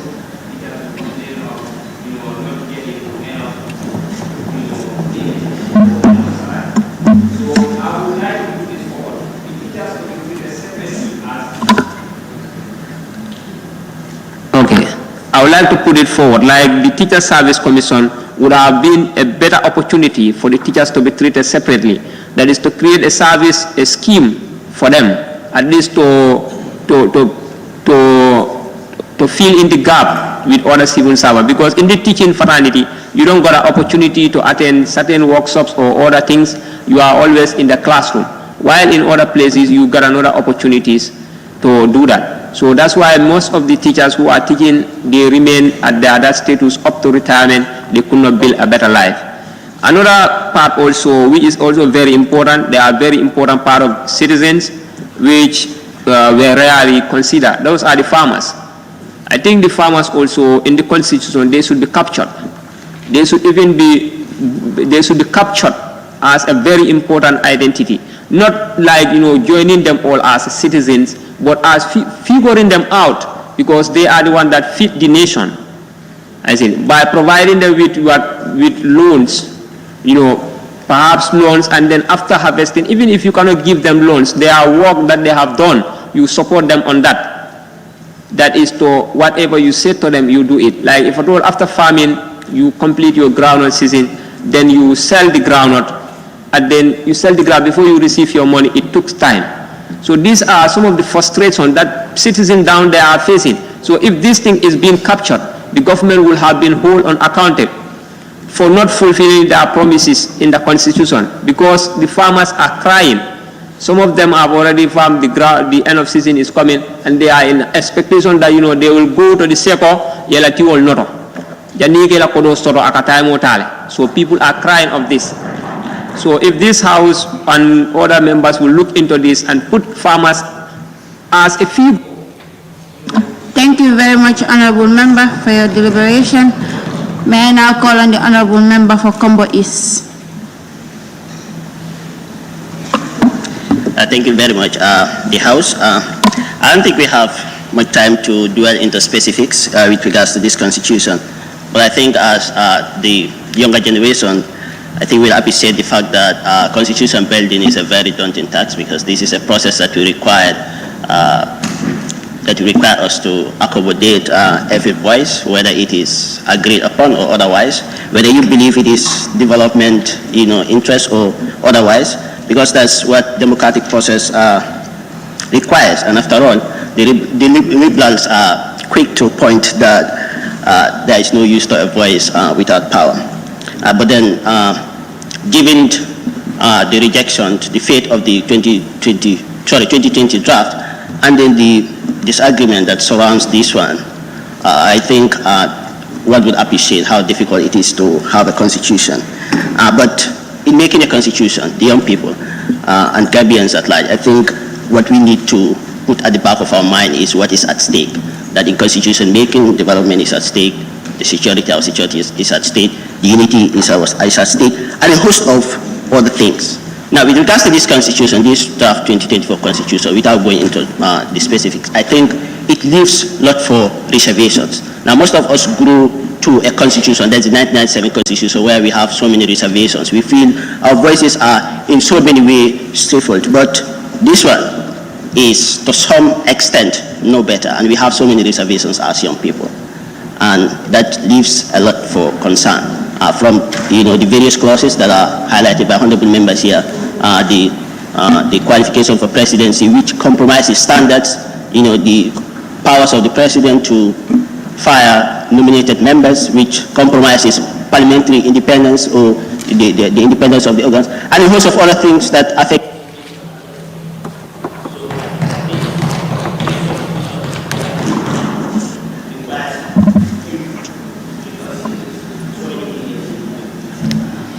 Thank you, Honorable Member for Combo East. May I now call on the Honorable Member for Brikama North. Thank you very much, Honorable Speaker. Most of my points have been talked about, so I wouldn't go into that. I just have to say, in as much as both the draft constitutions might have little issues, I would not choose the draft constitution 2024 over the 2021, because I believe that contains lesser errors and more perfection, even though little mistakes might be found by legal expertise in both the constitutions. But everyone has said this one, the first one, the 2020 draft constitution has outweighed the 2024 draft constitution. So that's what I would like to say. I would not choose the 2024 over the 2021. Thank you very much, Honorable Speaker. Thank you very much, Honorable Member for Brikama North. May I now call on the Honorable Member for Latir Kunda Sabiji. Thank you very much, Honorable Speaker. Before I start on my deliberation, I have a question to the young people of the Gambia. Do we want to still continue being governed by the 1997 Constitution? Is the draft 2024 more progressive than the 1997 Constitution? Are there provisions that allow us for amendments through the National Assembly for a more progressive and sustained country? If the answers to this are yes, then I believe we can have some level of compromise to be able to see the transition that we need and require for a sustainable and a more progressive nation.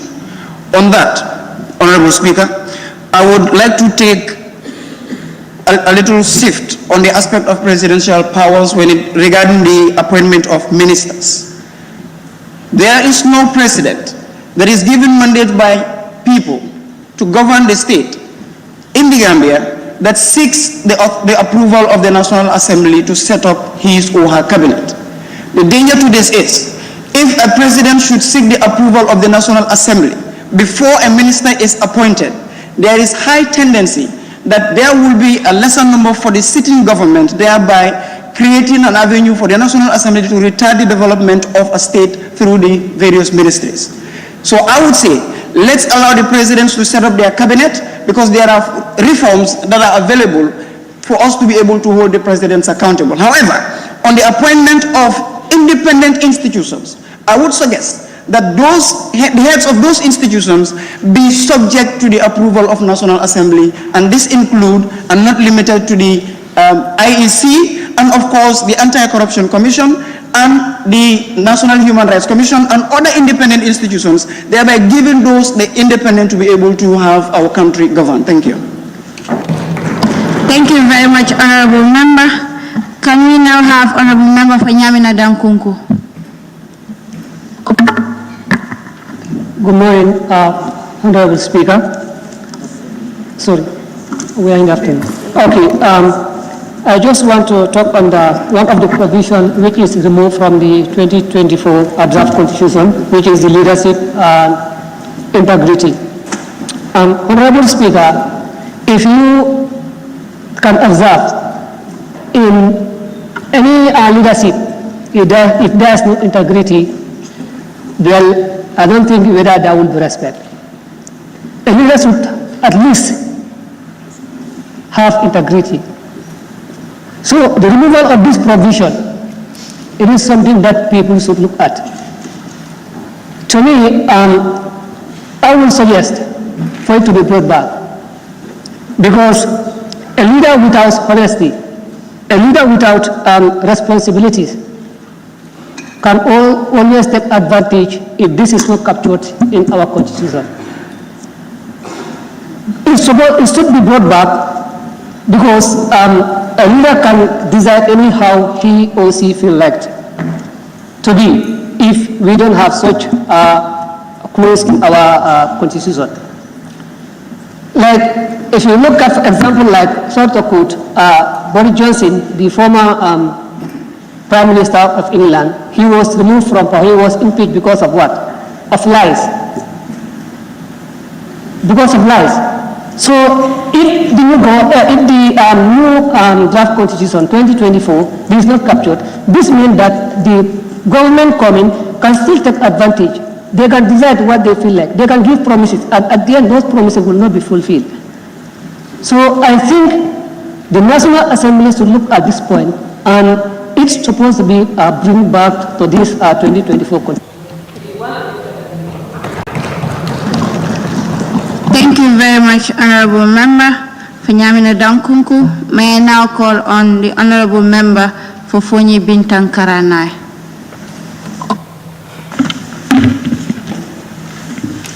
Good afternoon, everyone.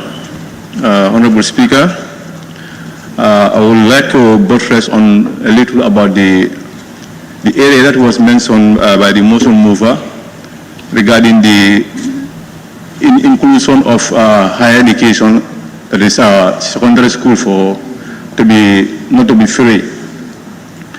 I would like to elaborate on a few of the advantages of including that clause to ensure that Gambians or students have flow of education from basic to secondary education, and if possible to the tertiary. One of the advantages that it will give is it will increase access to education.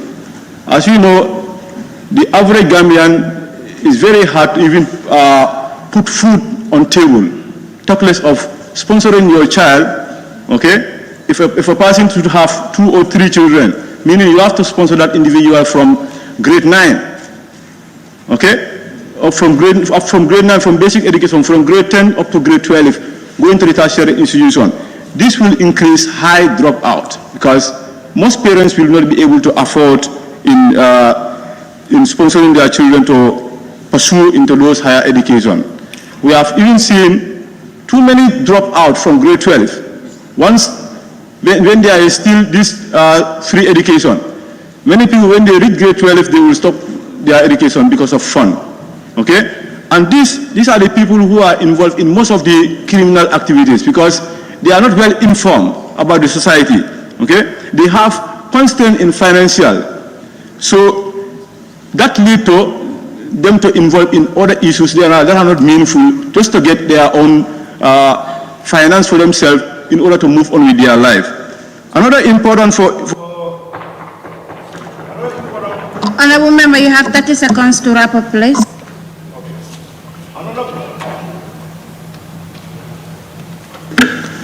Another benefit for including this is it will promote it will reduce public health issues because an informed individual will be able to take care of his or her health and will be informed about the society. Also, it will also help to promote environmental awareness, which is the burning issue in the world now, the climate action. Someone who have not passed through educational levels will not be able to move into this aspect. Thank you very much for those deliberations, Honorable Member for Fonyi Bintang Karanai. By the way, your constituency is it's the constituency name I like the most. I like pronouncing it.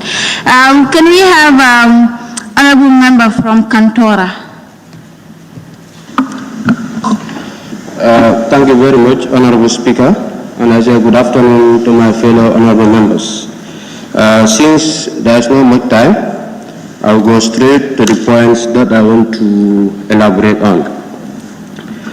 If you look at the 2020 draft constitution, section 47, the draft includes states shall not penalize any person for any opinion or view or the content of any broadcast.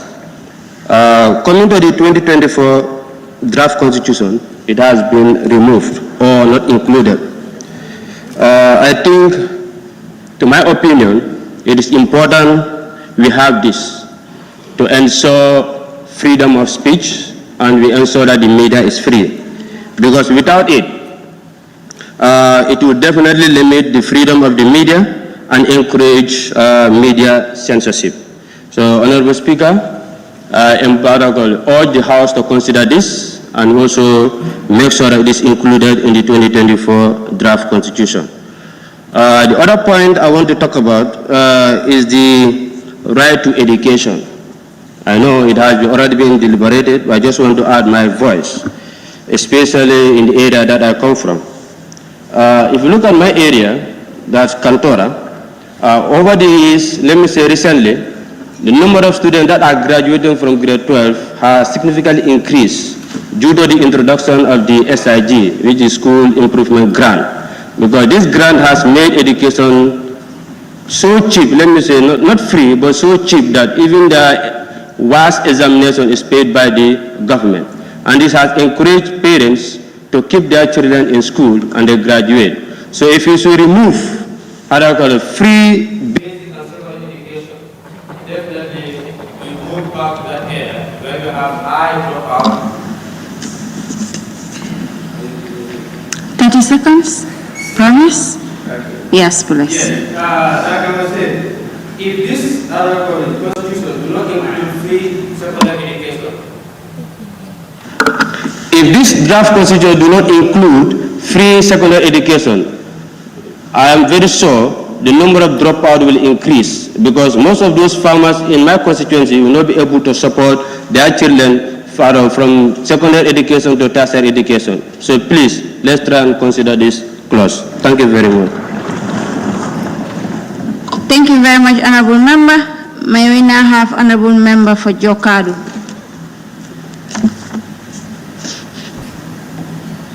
Thank you so much, Honorable Speaker.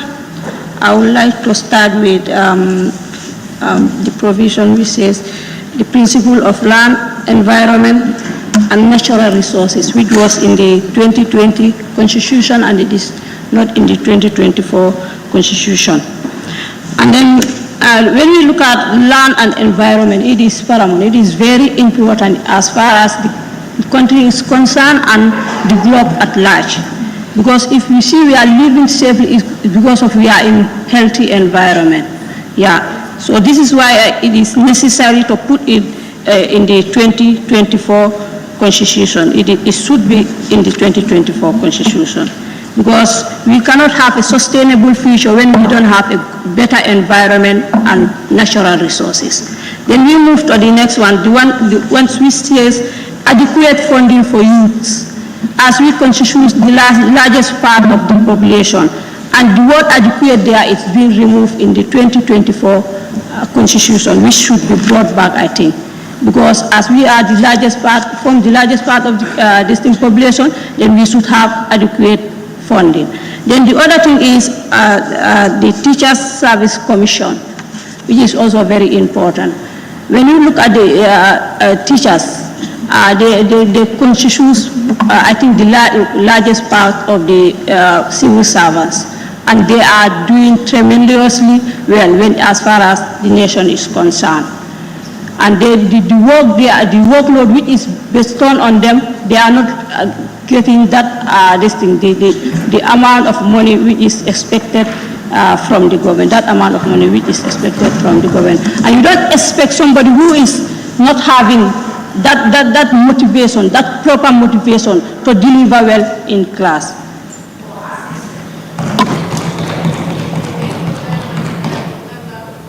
Thank you very much, Honorable Member from Jokadu. May we now have Honorable Member from Fonyi Bondali.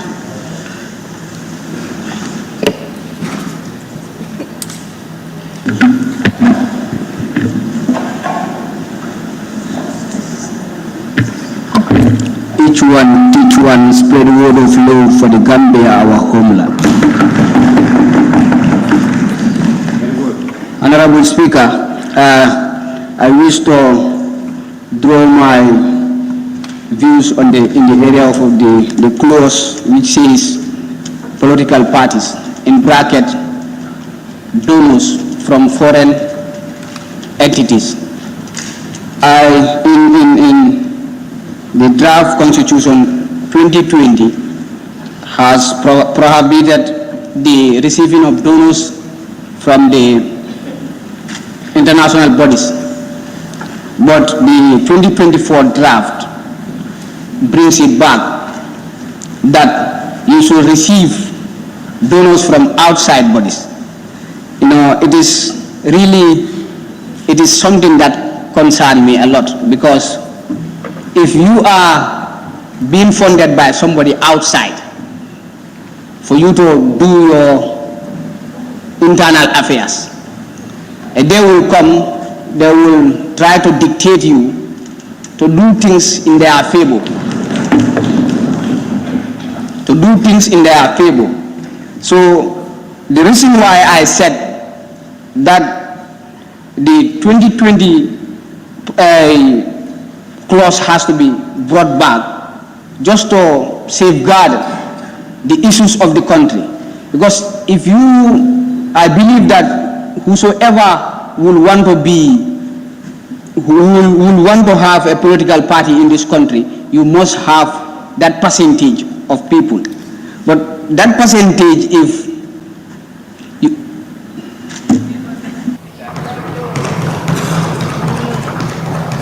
Thank you very much, Honorable Member. May I now call on the Honorable Member for Central Badibu. Thank you very much, Honorable Speaker. Thanks a million times. I'm saying thanks a million times because the area that I want to talk about is an area where we mention millions and billions. That is the loans. In the 2020 constitution, draft constitution, we talked about like the members of parliament in approving the loans. It should be like they should increase it to not even half, but 2/3 of the assembly should agree to the approval of a loan instead of just in the 2024 constitution, we just say majority. Like when you say majority, even when the assembly is 50, when you have 26, then it means that the majority have agreed, which I want like to be revisited, and then maybe to put 2/3 of the assembly to agree for loan to be approved. The reason is like right now the loans that the government is taking is too much. That is why we need to visit that portion of the constitution. The other area is citizenship. Chapter 4, clause 16, 1, citizenship by registration. We talks about in the 2020 draft that a person who is in the country or who is married to a Gambian should be not less than like, in the 2024 is a not less than 10 years. That is too much. I think like for the 2022 should be adopted, which is not less than 5. Because like if you look at the nature of the Gambia, we do marry foreigners, and then when they come, for that time is too long. Like it means that they will be here and they will be treated as foreigners for 10 years, which is too much. And then in having health facilities is always difficult because they are treated as foreigners. And then even in the birth registration, like the child, for the child to have documents. 30 seconds. Can you conclude quickly? Yes, that is it. And also, finally, I would also like to agree with what the Honorable Member for Birkamanot says, that is, I would choose the 2020 to be adopted instead of the 2024 by the parliamentarians. Thank you very much. Thank you very much, Honorable Member. May I now call on Honorable Member for Bundung Kakunda.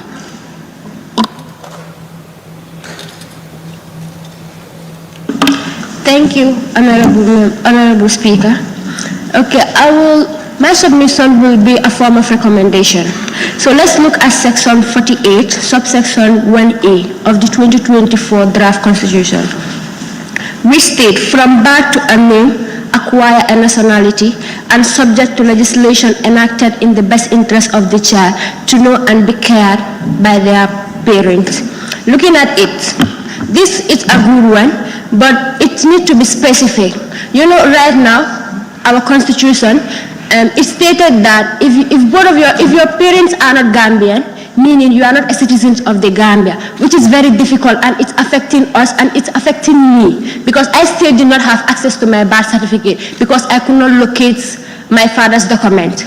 So looking at the nationality, nationality is a fundamental human right that allows individuals to be recognized as part of a nation, giving them access to legal protection and opportunities within that country. So meaning if we have a child that is born here and both parents are not Gambian, meaning that child did not have access to legal protection, either our healthcare system and education. So I would recommend the responsible body to look at that, to look into that, because it's something that is very important.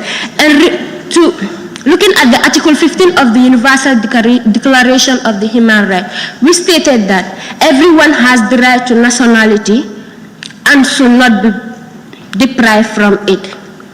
As a child, if you are deprived from your nationality, meaning you will not have full access, you will not have a nationality. Because if you are, for instance, if you are born in United States, for that one you have automatic nationality. So if you are in the Gambia, you are born here, you are not given the nationality of the Gambia. So which country are you going to be?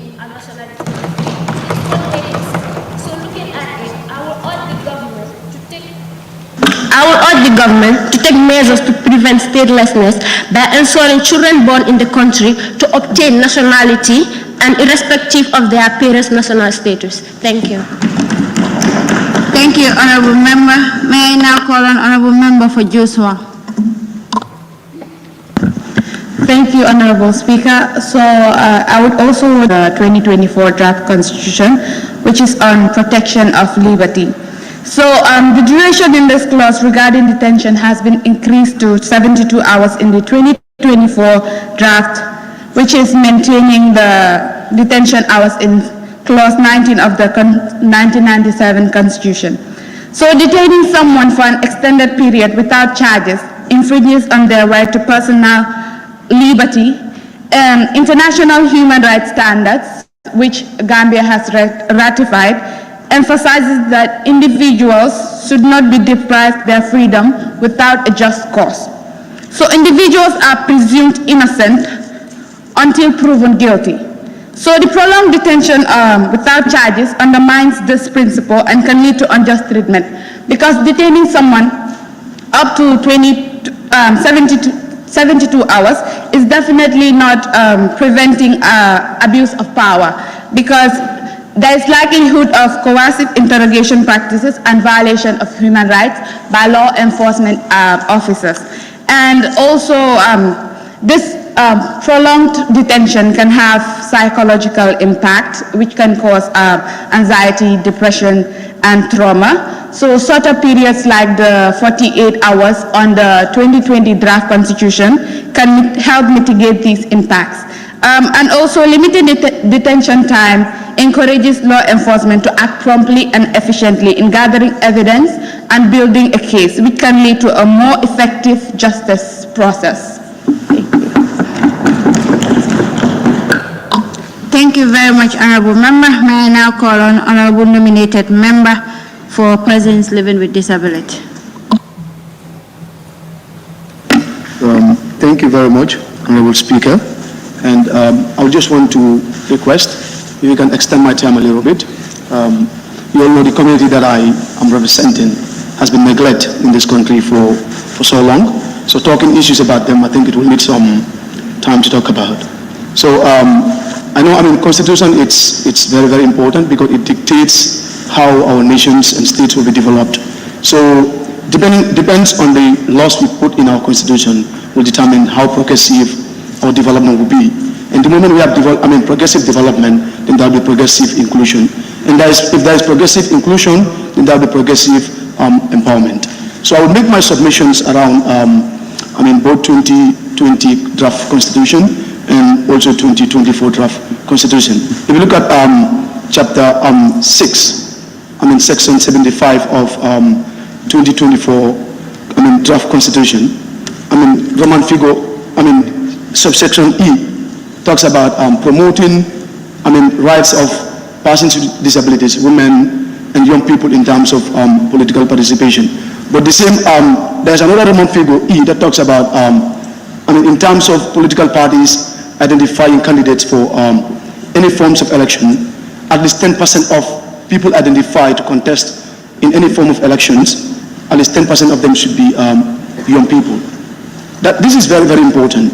We know the young people with disabilities are part of the youthful population, but the reality is, when it comes to participation full-time, can we compete with people without disabilities or young people without disabilities in order to handle those positions in any form of government? So what we want to say is that, or recommendation I want to give is that, I think there should be a specific, provision in the Constitution that will look at disability specifically. Because, disability needs to be considered different from any sector. Because when it comes to political participation, it's very, very important for us. That's where we can able to talk about issues affecting us and remind the government of their responsibility in terms of promoting our lives and our well-being. So I want to request if the National Assembly can come up with sort of a percentage system, or maybe a quota system, to say maybe 3% of or 2% of candidates being identified by political parties in the Gambia, at least 3% of them should be persons with disabilities. Now at least we are giving them chance to participate full-time, and we can have more of representation. Because I know in 1997 Constitution, the President has the power to nominate 5 members. Amongst them can be persons with disabilities. That is left to the President to decide. So could you imagine if you have a political, ideological, fragmentation with the President's agenda, meaning even you are called to the Parliament for the first term, because of your difference, you may not be called back for the second time. And as we speak, there is no person with disability representing people with disabilities in the National Assembly. So meaning, we are totally neglected in terms of decision-making processes in this country. So I think we need proper representation, and it should start with us, the young people. Even within NYP, in our various constituencies, when we are conducting elections, whether regionally or at our constituency level, do we even include them to come participate? Do we need to wait for GFD to only identify 2 people to come represent us? Why can't we include them? And the other thing I want to talk about is about educational system. There is a lot of discriminatory educational development in this country. All of you know about it, but you neglect it. Many times young people speak out, they rarely talk about disability. A lot of people give submissions here, but none of you even mention about disability community. Unless you are affected or your father, your mother, or your brother is affected at some point. Please continue, Honorable. Kindly on your mic and continue. Thank you very much. So there is a lot of things that need to be adjusted. If you said, education or tertiary education or secondary education will not be free for young Gambians. Imagine women or parents with disabilities and their children who are not employed. How do you expect these people to educate their children? Where will they get education? For me, free education means it's an access to free knowledge. And that's what we need as young people. We need to be well equipped intellectually so we can able to participate productively. So I think that clause needs to be looked at, and it should be brought back to the Constitution so we can have free access to education. And the other thing about education is educational accessibility for students with disabilities. In all schools, we have seen some philanthropists, I don't want to mention names, but we have seen some philanthropists building classrooms for schools within regions in the Gambia. Sometimes they build classrooms without no ramps. They are still building classrooms, and wheelchair users with disabilities cannot able to access those classrooms. I think it is the responsibility of the Ministry of Basic and Secondary Education to also set standards in terms of building classrooms, in terms of bringing about educational development. Let it be inclusive and accessible for everybody. And mostly in tertiary institutions, because during my consultation with young people with disabilities in tertiary institutions, especially the University of the Gambia, many of them complain about accessibility, not only to physical environment, but even to the personnel.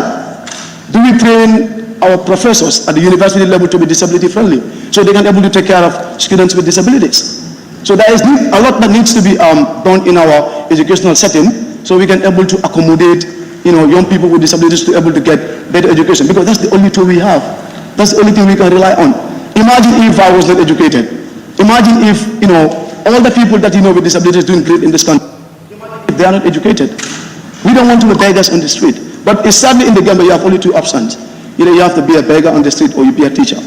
Because this is possible because we understand that at a time the head of school of education at the college sees a person with disability, so she sympathizes people with disabilities. But we don't want to be sympathized. We have a lot of potential. So, but if you are given opportunity, you will be able to know exactly, you will be able to examine our level of participation. Give us opportunities. There's a lot that we can able to do. If you compare Gambia to other countries in West Africa, these were British colonies, like Ghana. They have a lot of standard system of education that every person within any community can access. Gambia can do the same thing. But everybody neglect this sector. So I'm calling on to the government, and most importantly our lawmakers, because they hold our future.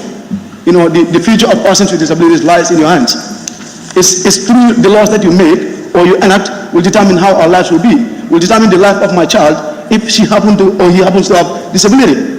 So we need to look into our laws properly and also consider disability and treat it specifically so we can have perfect inclusive society. Thank you very much, Honorable Member. Thank you very much for those deliberations. May I now call on Honorable Member Fanyani. Okay. Thank you so very much, Honorable Speaker, for giving me the floor. So the things I wanted to say, people have already said, but that will not prevent me from saying it. I think it is very important here, which is right to education. Honorable Speaker, when you look at the things, education is very important in our lives. So I think government officials now, they are telling the people now, let the poor remain the poor, rather rich also remain rich.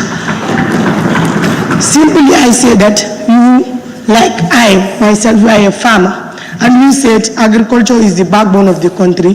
When the farmers are not having any support, so you expect that that particular farmer is having 2 or 3 children, that he or she should send those ones at the school. And at the end of the day, the guy didn't have anything, and you expect that those children also to go and pay the school fees. So, you know, it is another problem. And also, to my own perspective, it is going to promote child marriage. To my places or some places, when girl child is not going to school, the only thing they will say, "By Samantar Takan Karamundo, Karamu Jorodi, Alke Diala Tafutu, can't be fentable on a." So I think they should look these things very crucially. Go to Gambia College Bassena. Currently, maybe December you go there. Many people will start schooling. When they say this one, education, they come for money. Majority of them will take their luggage and leave the college. Simply, they do not have 14,000 to pay their money. So talk lots of high school to bring a money issue in order for us to have land quality access to learning. So I think government, we should at least beg or tell government. Thank you so much. Thank you very much, Honorable Member for Nyani constituency. May I now call on Honorable Member for Openyomi. Thank you very much, Honorable Speaker, for giving me the floor. I would just make my submission on the issue of the Teacher Service Commission. Because if you look at the 2020 draft constitution, there was the Teacher Service Commission, but you look at the 2024 draft constitution, it is removed. And this is telling you that as a country, we are not serious for development, because there is no country that can develop without proper education. So if you don't have the Teacher Service Commission to look at the affairs of the teachers, to look at the affairs of learning, I mean, where, for example, teachers are posted far away, in the remotest area in this country, where other civil servants will not want to go. But teachers are posted there and still they are struggling with life. So, if we said there must be a Teacher Service Commission, the government don't have the commitment to make sure that there is a commission that will look at the matters of teachers so that we can have quality education, because of there is no country that can develop without proper education. Education is needed for development. Our TVEC centers or whatever it is, we need to be educated as a country so that we can develop. But we have observed that the government decided to remove the Teacher Service Commission, which was captured in 2020, so that at least the matters of teachers can be looked at, can be discussed, so that we can have quality education at public schools. I mean, this past examination is a very good manifestation. You look at private schools, students are doing well, but still, I mean, students in public schools struggle because of there are a lot of issues that need to be addressed, and those issues can only be addressed by having a teacher service commission, and that commission would look at the affairs of teachers and make sure that teachers' issues are prioritized. Some are in the field because they don't see other greener pastures. If they see anything better than teaching, they will leave. Most of our young pragmatic teachers left because of the poor remuneration. That's why they leave. It's not that they don't have passion for teaching, it's because of the payment is very small. It's as good as no salary. So as a result, I think government should have the commitment to bring back the Teacher Service Commission so that we can, because we cannot develop if we don't have quality education, and we cannot achieve quality education based on rhetorics. We need to be, serious as a country to make sure that, we bring Teacher Service Commission, welfare of teachers are prioritized because they are very important. But in this country, for example, after finishing grade 12, your parent would say, okay, so I'm a teaching Sajela. Yeah. Are you serious as a nation? Because you cannot compromise education if you want to develop. That's the reality. People need to be educated. And when we say education, this includes diverse skills. We have seen countries like China. 3 decades ago, it was a backward country. Today they are developing. The economy is booming because of education. And these include diverse centers. So as a country, if we want to develop, please, let us make sure that our issue of education, issue of teachers, are prioritized, because without this it's going to be very difficult. So I would urge the government to have the commitment to bring back the Teacher Service Commission so that it can look at the affairs of the teachers. The other area I want to touch is the issue of term limits. I think this also need to be brought back. 2020 it was captured, 2024 it is removed. So I believe if people at the grassroots in their institutions, they have time limit for their leaders. Why not? Point of observation, please. If you would allow me. Who is raising the point of observation? Yes, Honorable Member for Latrikuna Savage, Honorable Member for Opanyome, kindly resume your seat. So I just wanted to clarify that the 2024 draft actually has time limit. As the member mentioned that it does not have, but it's actually there. Time limit is captured. Thank you, Honorable Member for Latrikuna. That is duly noted. Honorable Member for Upanyome, you may please proceed. I take note of that observation. Yeah, it's important. Yes, if it is captured, but like there's changes. They made changes. For example, they said it has to start from the person who was ruling the last 5 years. Have to be considered from there, but that part is removed. That's what I wanted to say.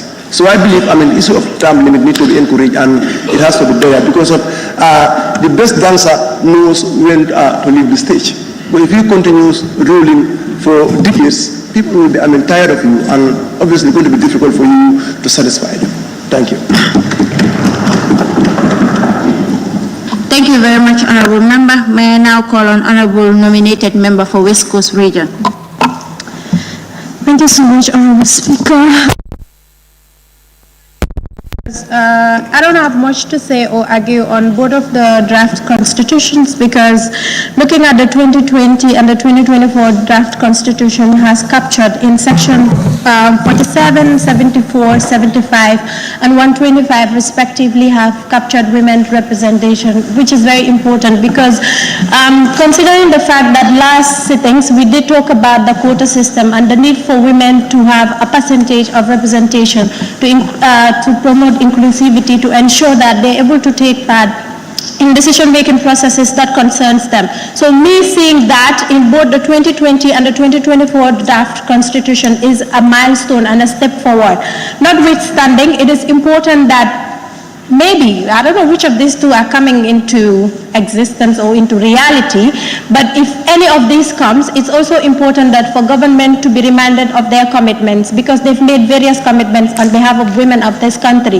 For example, we are committed to the AU Agenda 2063, the CEDAWs, the Beijing Plus 30s, and the 12 critical areas of the Beijing Plus 30. So it is important that we have women representation in Parliament, not just in Parliament, but in government institutions, to ensure that the idea of quota system has been inculcated in whatsoever we are doing, to ensure that women are able to take part in decision-making processes that concerns them. We don't want, men to sit and be deciding on our behalf, because we've seen, for example, the FGMC case, how many members of Parliament are women that are able to even come together to talk about women issues and our reproductive health and rights. So it is important that we are able to make informed decisions about our bodies or whatsoever is on the decision-making table about us.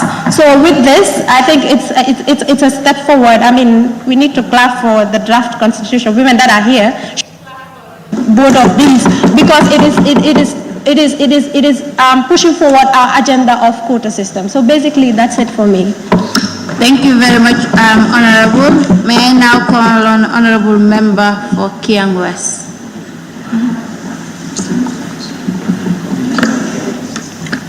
Thank you, Honorable.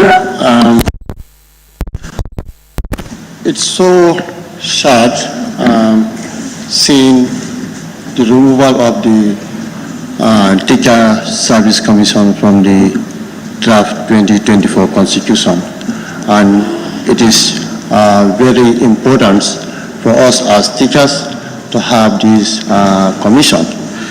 And Honorable Speaker, the issue of basic and secondary education should be free. I think the government should take that burden and try to make it free for across the country. Because if you check, I could recall 1990 when Jalba Kuyate called with the song Monente Jakalindi, school fees Monente Jakali. So if the government did not make this thing free, the high tendency of dropout from school will increase, and we have been complaining for youth unemployment because of so many reasons. So I strongly suggest to the government to ensure that the basic and secondary education to be free. Why not? Still now, what are we waiting? Even we don't still have a minister. Is that position waiting for someone to come and occupy? Do we not have potential government to occupy that position? Yes, we have. We have. Position is waiting for someone to come and occupy. We have members in the ministry or even higher education who can handle that position. So why not we don't have ministers still now? I will go back to the issue of recall. In the 2020 Constitution, it has been mentioned there, the President has right to appoint but not to remove a member of Parliament as a nominated member. But in this draft 2024, it was ignored, it was not captured. So if that is done, it will undermine the principle of check and balance and separation of power that we are all advocating for as government, as good governance. So I think we as government, we elect the President to serve for the people. Likewise, the President also nominate those people to serve the Gambians. So there should not be a conflict of interest. As well as he nominate those people to be part of the National Assembly, they should be serve the interests of the Gambia and not him as a president. And I think that clause should be brought back to in the Constitution. And coming to the land ownership, if you look at 2024 land ownership, we say that all lands in the Gambia belongs to the people of the Gambia as collective, as a nation, as community, and also as individual. But I have seen that has been also been ignored. Now, land belongs to who now? If the land don't belong to the Gambians, as a state, as community, and as individual, now our land belongs to who now? That is the question that needs to be asked. Thank you very much. Thank you very much, Honorable Member. May I now call on Honorable Nominated Member for KM.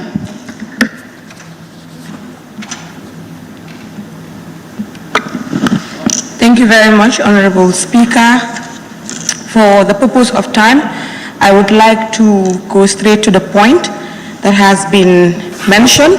However, for clarity purpose, I would like to still talk about this point. On section 89, subsection 1, that talks about the Chief Justice only becomes the acting president, whereas the president-elect unfortunately dies without the National Assembly electing a speaker. And if the Chief Justice is not Gambian, the most senior judge becomes the acting president. Now the concern here is the Chief Justice is not Gambian. I would like to still agree with the honorable members that said, that recommend that the Chief Justice must be Gambian, and this should be revisited for clarity purpose, because as Gambians we should also promote citizenship, but then also state that since the Chief Justice is the third most important person in the state, it also means that it should be that the Chief Justice must be Gambian. Secondly, I would also like to talk about the point that talks about in the draft constitution 2024, the point that talks about parties being open to foreign donors. I would like to say that the government should revisit this, because it should be specific as to what type of foreign donors are they talking about here. But then also, to conclude again, I would say that the draft constitution 2024 I would prefer than the draft constitution 2020, because it has also represented the rights of women, and then the quota system has also been provided in the draft constitution 2024. Thank you very much, Honorable Speaker. Thank you very much, Honorable Member. May I now call on Honorable Member for Jara West. Good afternoon, everyone. Honorable Speaker, the matter of education, especially at the senior school level, cannot be underemphasized. If senior school level or senior education is not free, you are limiting the number of doctors. You are limiting the number of Chief Justice, as people are saying it must be outside. You are limiting the number of pilots. You are limiting the number of prominent position holders in this country in the future generation, which means still we are going back to our colonies or whatsoever, because if your people or if your citizens don't acquire that kind of educational background, still you have to employ people outside the country and be your doctors. You pay them huge number of money or amount of money, still your money is going outside, and your citizens cannot benefit from those benefits. What the government has to do is like to cut some of their expensive. I know it's not nice, it's not easy, but the Parados and the Range Rovers also has something to do in this free education stuff. We have to endeavor, let the government put in measures we can promote our education, so that we have university graduates, we have graduates from Oxford, even have scholarship outside the country from the government to sponsor us. But then you will not have that if you don't grade to grade 10 to grade 12. You cannot proceed to grade 12. You cannot proceed to the tertiary level if you don't even have a secondary background education, which means we are limiting the number of graduates at the university level, limiting the number of graduates at the college level, limiting the graduates from other tertiary level, which means still we just going from back to back. Education is the backbone for any surviving country. To follow. So, government nyanta minkele yambala lidoro. Ye free education murundi na mundia nyawanyarandi asikemo. But then we have to sacrifice something for something. Thank you. Thank you very much, Honorable Member. At this point, I will call on a second round for raising of tax, not for those that speak, for those that have not speak yet. Honorable Speaker. Yes. I feel like,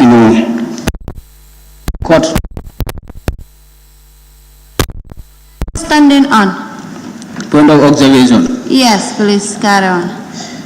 Because I feel like I've been caught when I was doing my deliberation, because I can see to that some members have more than 2 minutes. And I was stopped. So can you please allow me to flow? Thank you, Honorable Member for Fonyi Bondale. Can we have the second round of raising of tax for those that have not spoken yet? Clerks, please help record this. Sorry, Honorable Speaker, in absence of that, I want to Please beg stand your... up, Honorable Member. Yeah, sorry, in the absence of any tax raised for the second round, I just want to beg your indulgence to use 15 seconds to 20 to say something. Thank you very much. Sure. Thank you very much, Honorable Member. So we have 3 tags.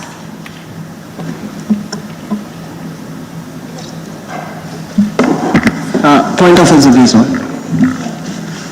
Yes, Honorable Member for Bakau. Yes, I would also equally want to indulge you to give me at least 2 minutes. But 2 members have already raised that point of observation. Or everybody want to raise the same point of observation. We already have 3 tags. That means the number of people that have not speak is not many. So I just, Yes, this one, so it's when very they important. speak first, as a house, we will decide what next. But let's give them also the opportunity to speak first. Please. Thank you.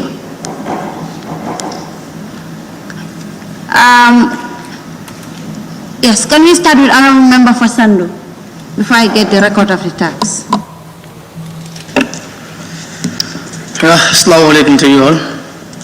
Honorable Speaker, thank you for giving me the floor. I think all what we have discussed, these are things that are really affecting us. Sidelining them, from the new draft constitution is going to be something that is going to affect us in the future. All right. So on my constituency, talking about the educational side and also the farming, equipments, fertilizers and so on, in order for them to carry out their farming activities. These are key things that government need to help us on that. Like the Honorable Speaker for Lower Badibu said about these sectors for their goods, the groundnuts that they normally sell out, for the payment or delay is also another contributing factor in order for them to sponsor their students, their children into higher level of education. And if now the government is saying that education is not free, it's going to be another contributing factor for a lot of drops out and so forth, like others parliamentarians has mentioned. I think these are things that are affecting us in our area. The welfare of teachers also is very key, to motivate them in order for them to effectively perform their duties in their classroom, because a teacher that is not well motivated to be in the classroom is going to be another contributing factor to the delay or to functions of the teacher in the classroom and performance of students in the class.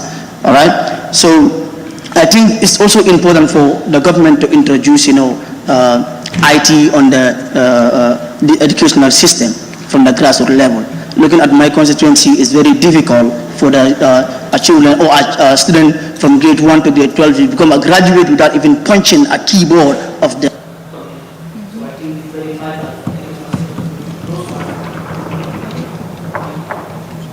Thank you, Honorable Member for Sandu. May I now call on Honorable Member for Nyanija. Thank you very much, Honorable Speaker, for giving me the floor. And the topic under discussion is very, very important as far as we are concerned as a country. Constitution is very, very fundamental because it is the one that governs us as a country. It is the one that determines how we are going to be governed. So therefore, it is very, very important. Though drafting a constitution is very, very challenging, and then therefore, I will urge every good citizen of this country. It is incumbent upon us to go through the constitution, both the 2020 draft and the 2024 presented constitution, to make check and balances, because there are things that are very, very key, that are very, very paramount, which have been Some have been deleted and some did not surface, let me say, put it that way. Some did not surface on the 2024 draft, which are very, very key. Because if you look at it, the 2020 draft was very, very participatory because everyone was involved in the process. All right, even the diaspora were involved. So I think those things that have been raised by the citizens should not be just removed by a group of the society. All right. So I think bringing back, when we talk about on the right of education, education is very, very key, and there is no nation that can develop in the absence of education. So therefore, education, the right to education should be free and compulsory. All right? Every child, Gambian child, irrespective of your race, your religion, the type of disabilities that you have, you should have access to uninterrupted education. From lower basic, upper basic, and secondary education should be uninterrupted, even tertiary. But secondary school education in the 2024 draft is not something that is telling well. Looking at the economic status of this country, people are finding it very difficult to put food on the table. Much more putting the burden of people to pay tuition fees for their children. It's going to be very, very difficult. Thank you very much, Honorable Member. May I now call on Honorable Member Fasani Mentere.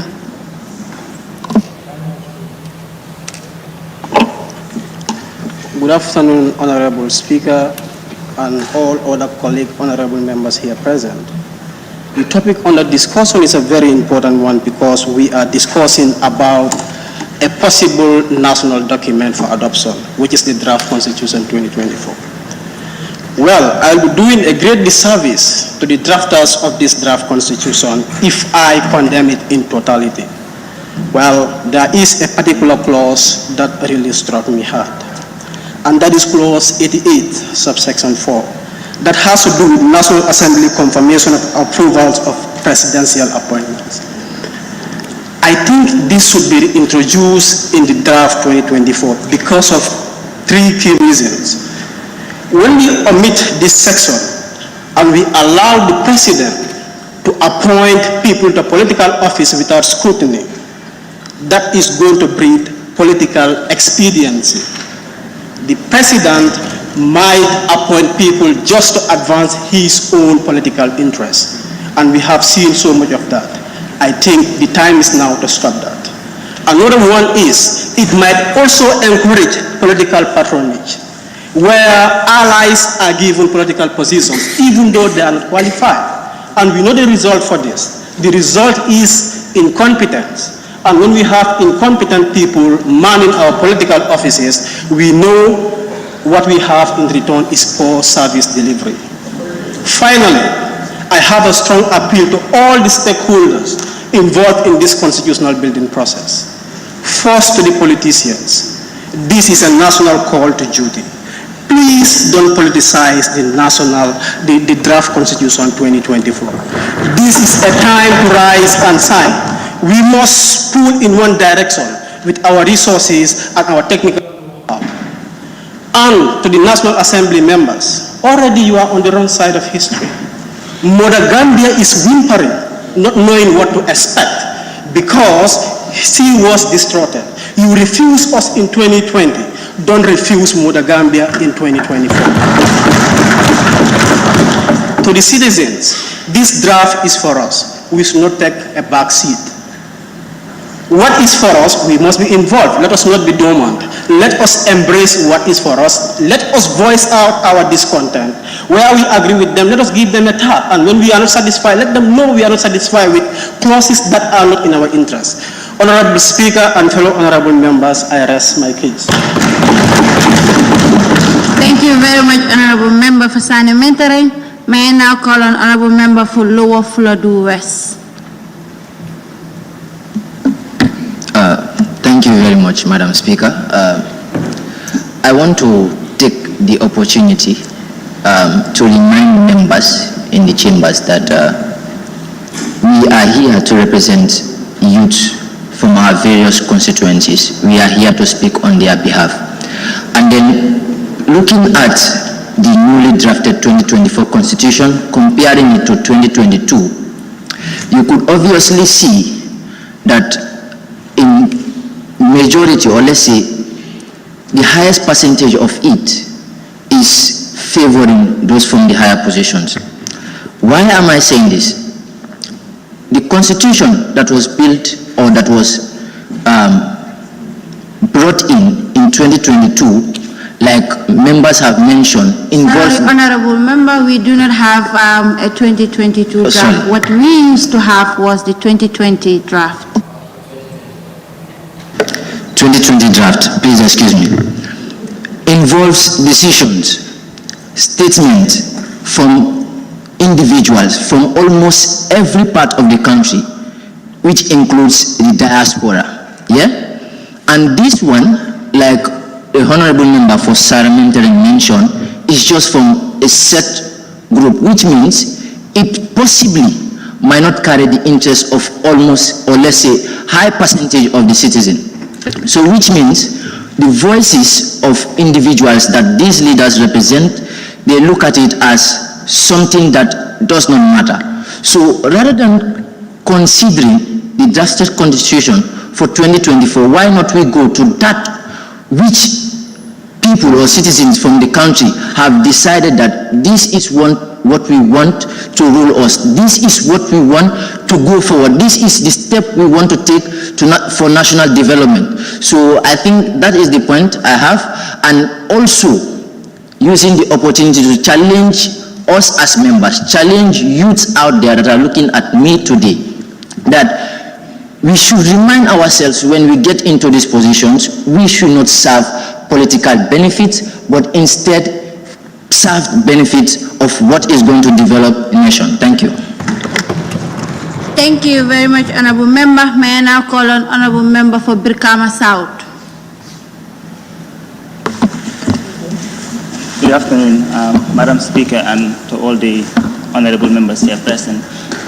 I wouldn't, of course, have much to say because almost everything has been said, but considering the fact that whatever is said is important, we will continue to re-echo our voices. And I will start with what the honorable member for Simon has just said, to appeal to the stakeholders of this process, for all of us to play our part in ensuring that we have a new constitution, because at the end of the day, it is everyone's failure if you do not have one, because we will agree that there is a need to have one. For what has happened in the past has, and if someday, if tomorrow will come, where we will reflect to say to each other we have done it, we might have two things to stand there for. That is compromise and perseverance. And for that we will call on all stakeholders to compromise at some point, and to all of us who are in any way or the other player in this case to contribute in the process, just so that we are there.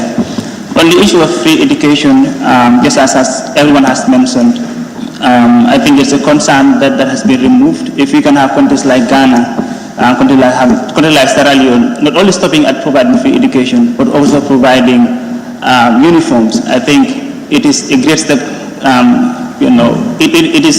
It is not what we would hope for from any of our governments, just to remove or to attempt to remove free education.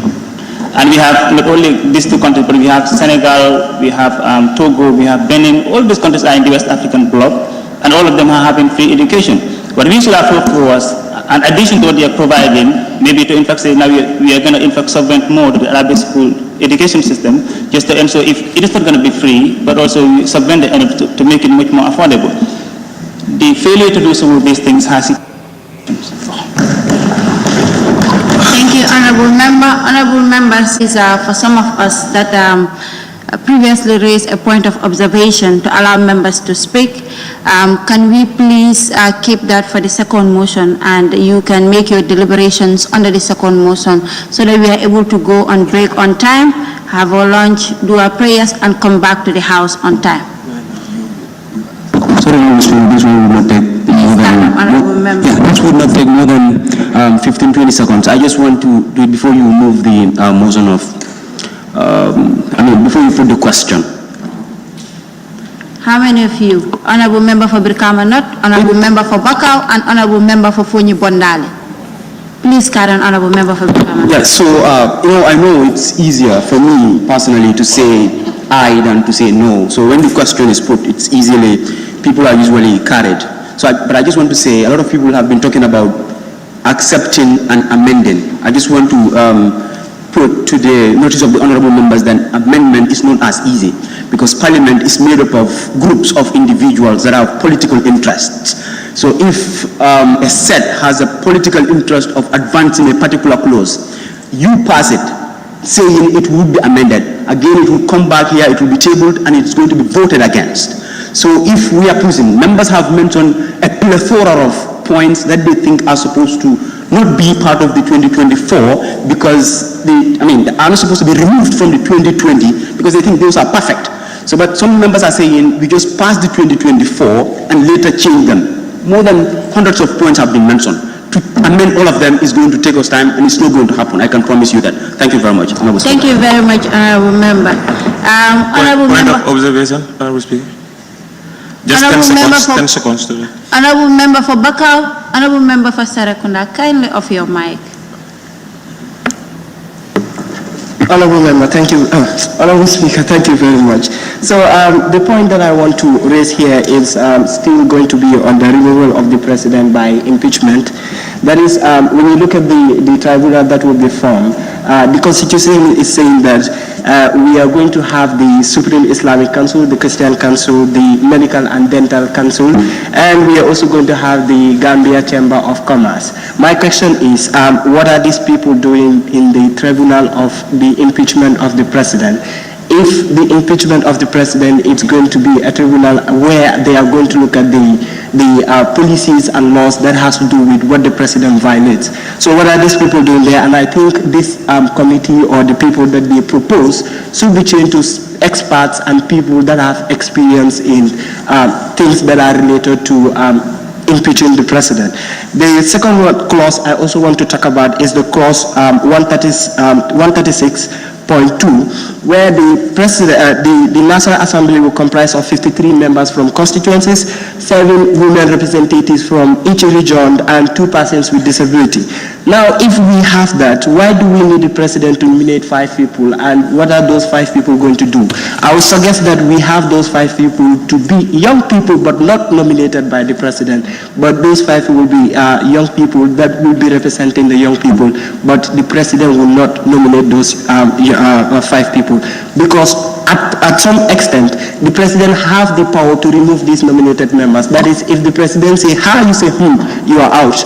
And then that is like, you cannot go against the president. Please, the last one is the prison.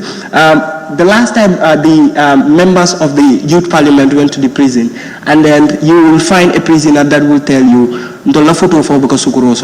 that means they are not taken care of. And I think they should have vote, so that the president that is coming will also consider that there are voters here and I need to take care of them if I want to maintain an office. Thank you very much, Honorable Member for Bakau. May we now have Honorable Member for Fonyi Bondali. Thank you, Honorable Speaker. What I was saying is, for a political party to be well established, I believe in this country, if you want to form your own political party, you are destined, or you are commanded to pay $1 million so that you can able to form the political party of your own. The reason why I am saying that, the 2020 draft, 2020 clause should be brought back, is that, somebody outside can tell a ghetto youth, some percentage of ghetto youth, that form your political party, I will sponsor you underground. At the end of the day, they will come up with ideas that when they became the government of the day, they will come up with ideas that that it will not be for the interest of the people, but it's going to be for the interest of somebody who is feeding you under. Thank you.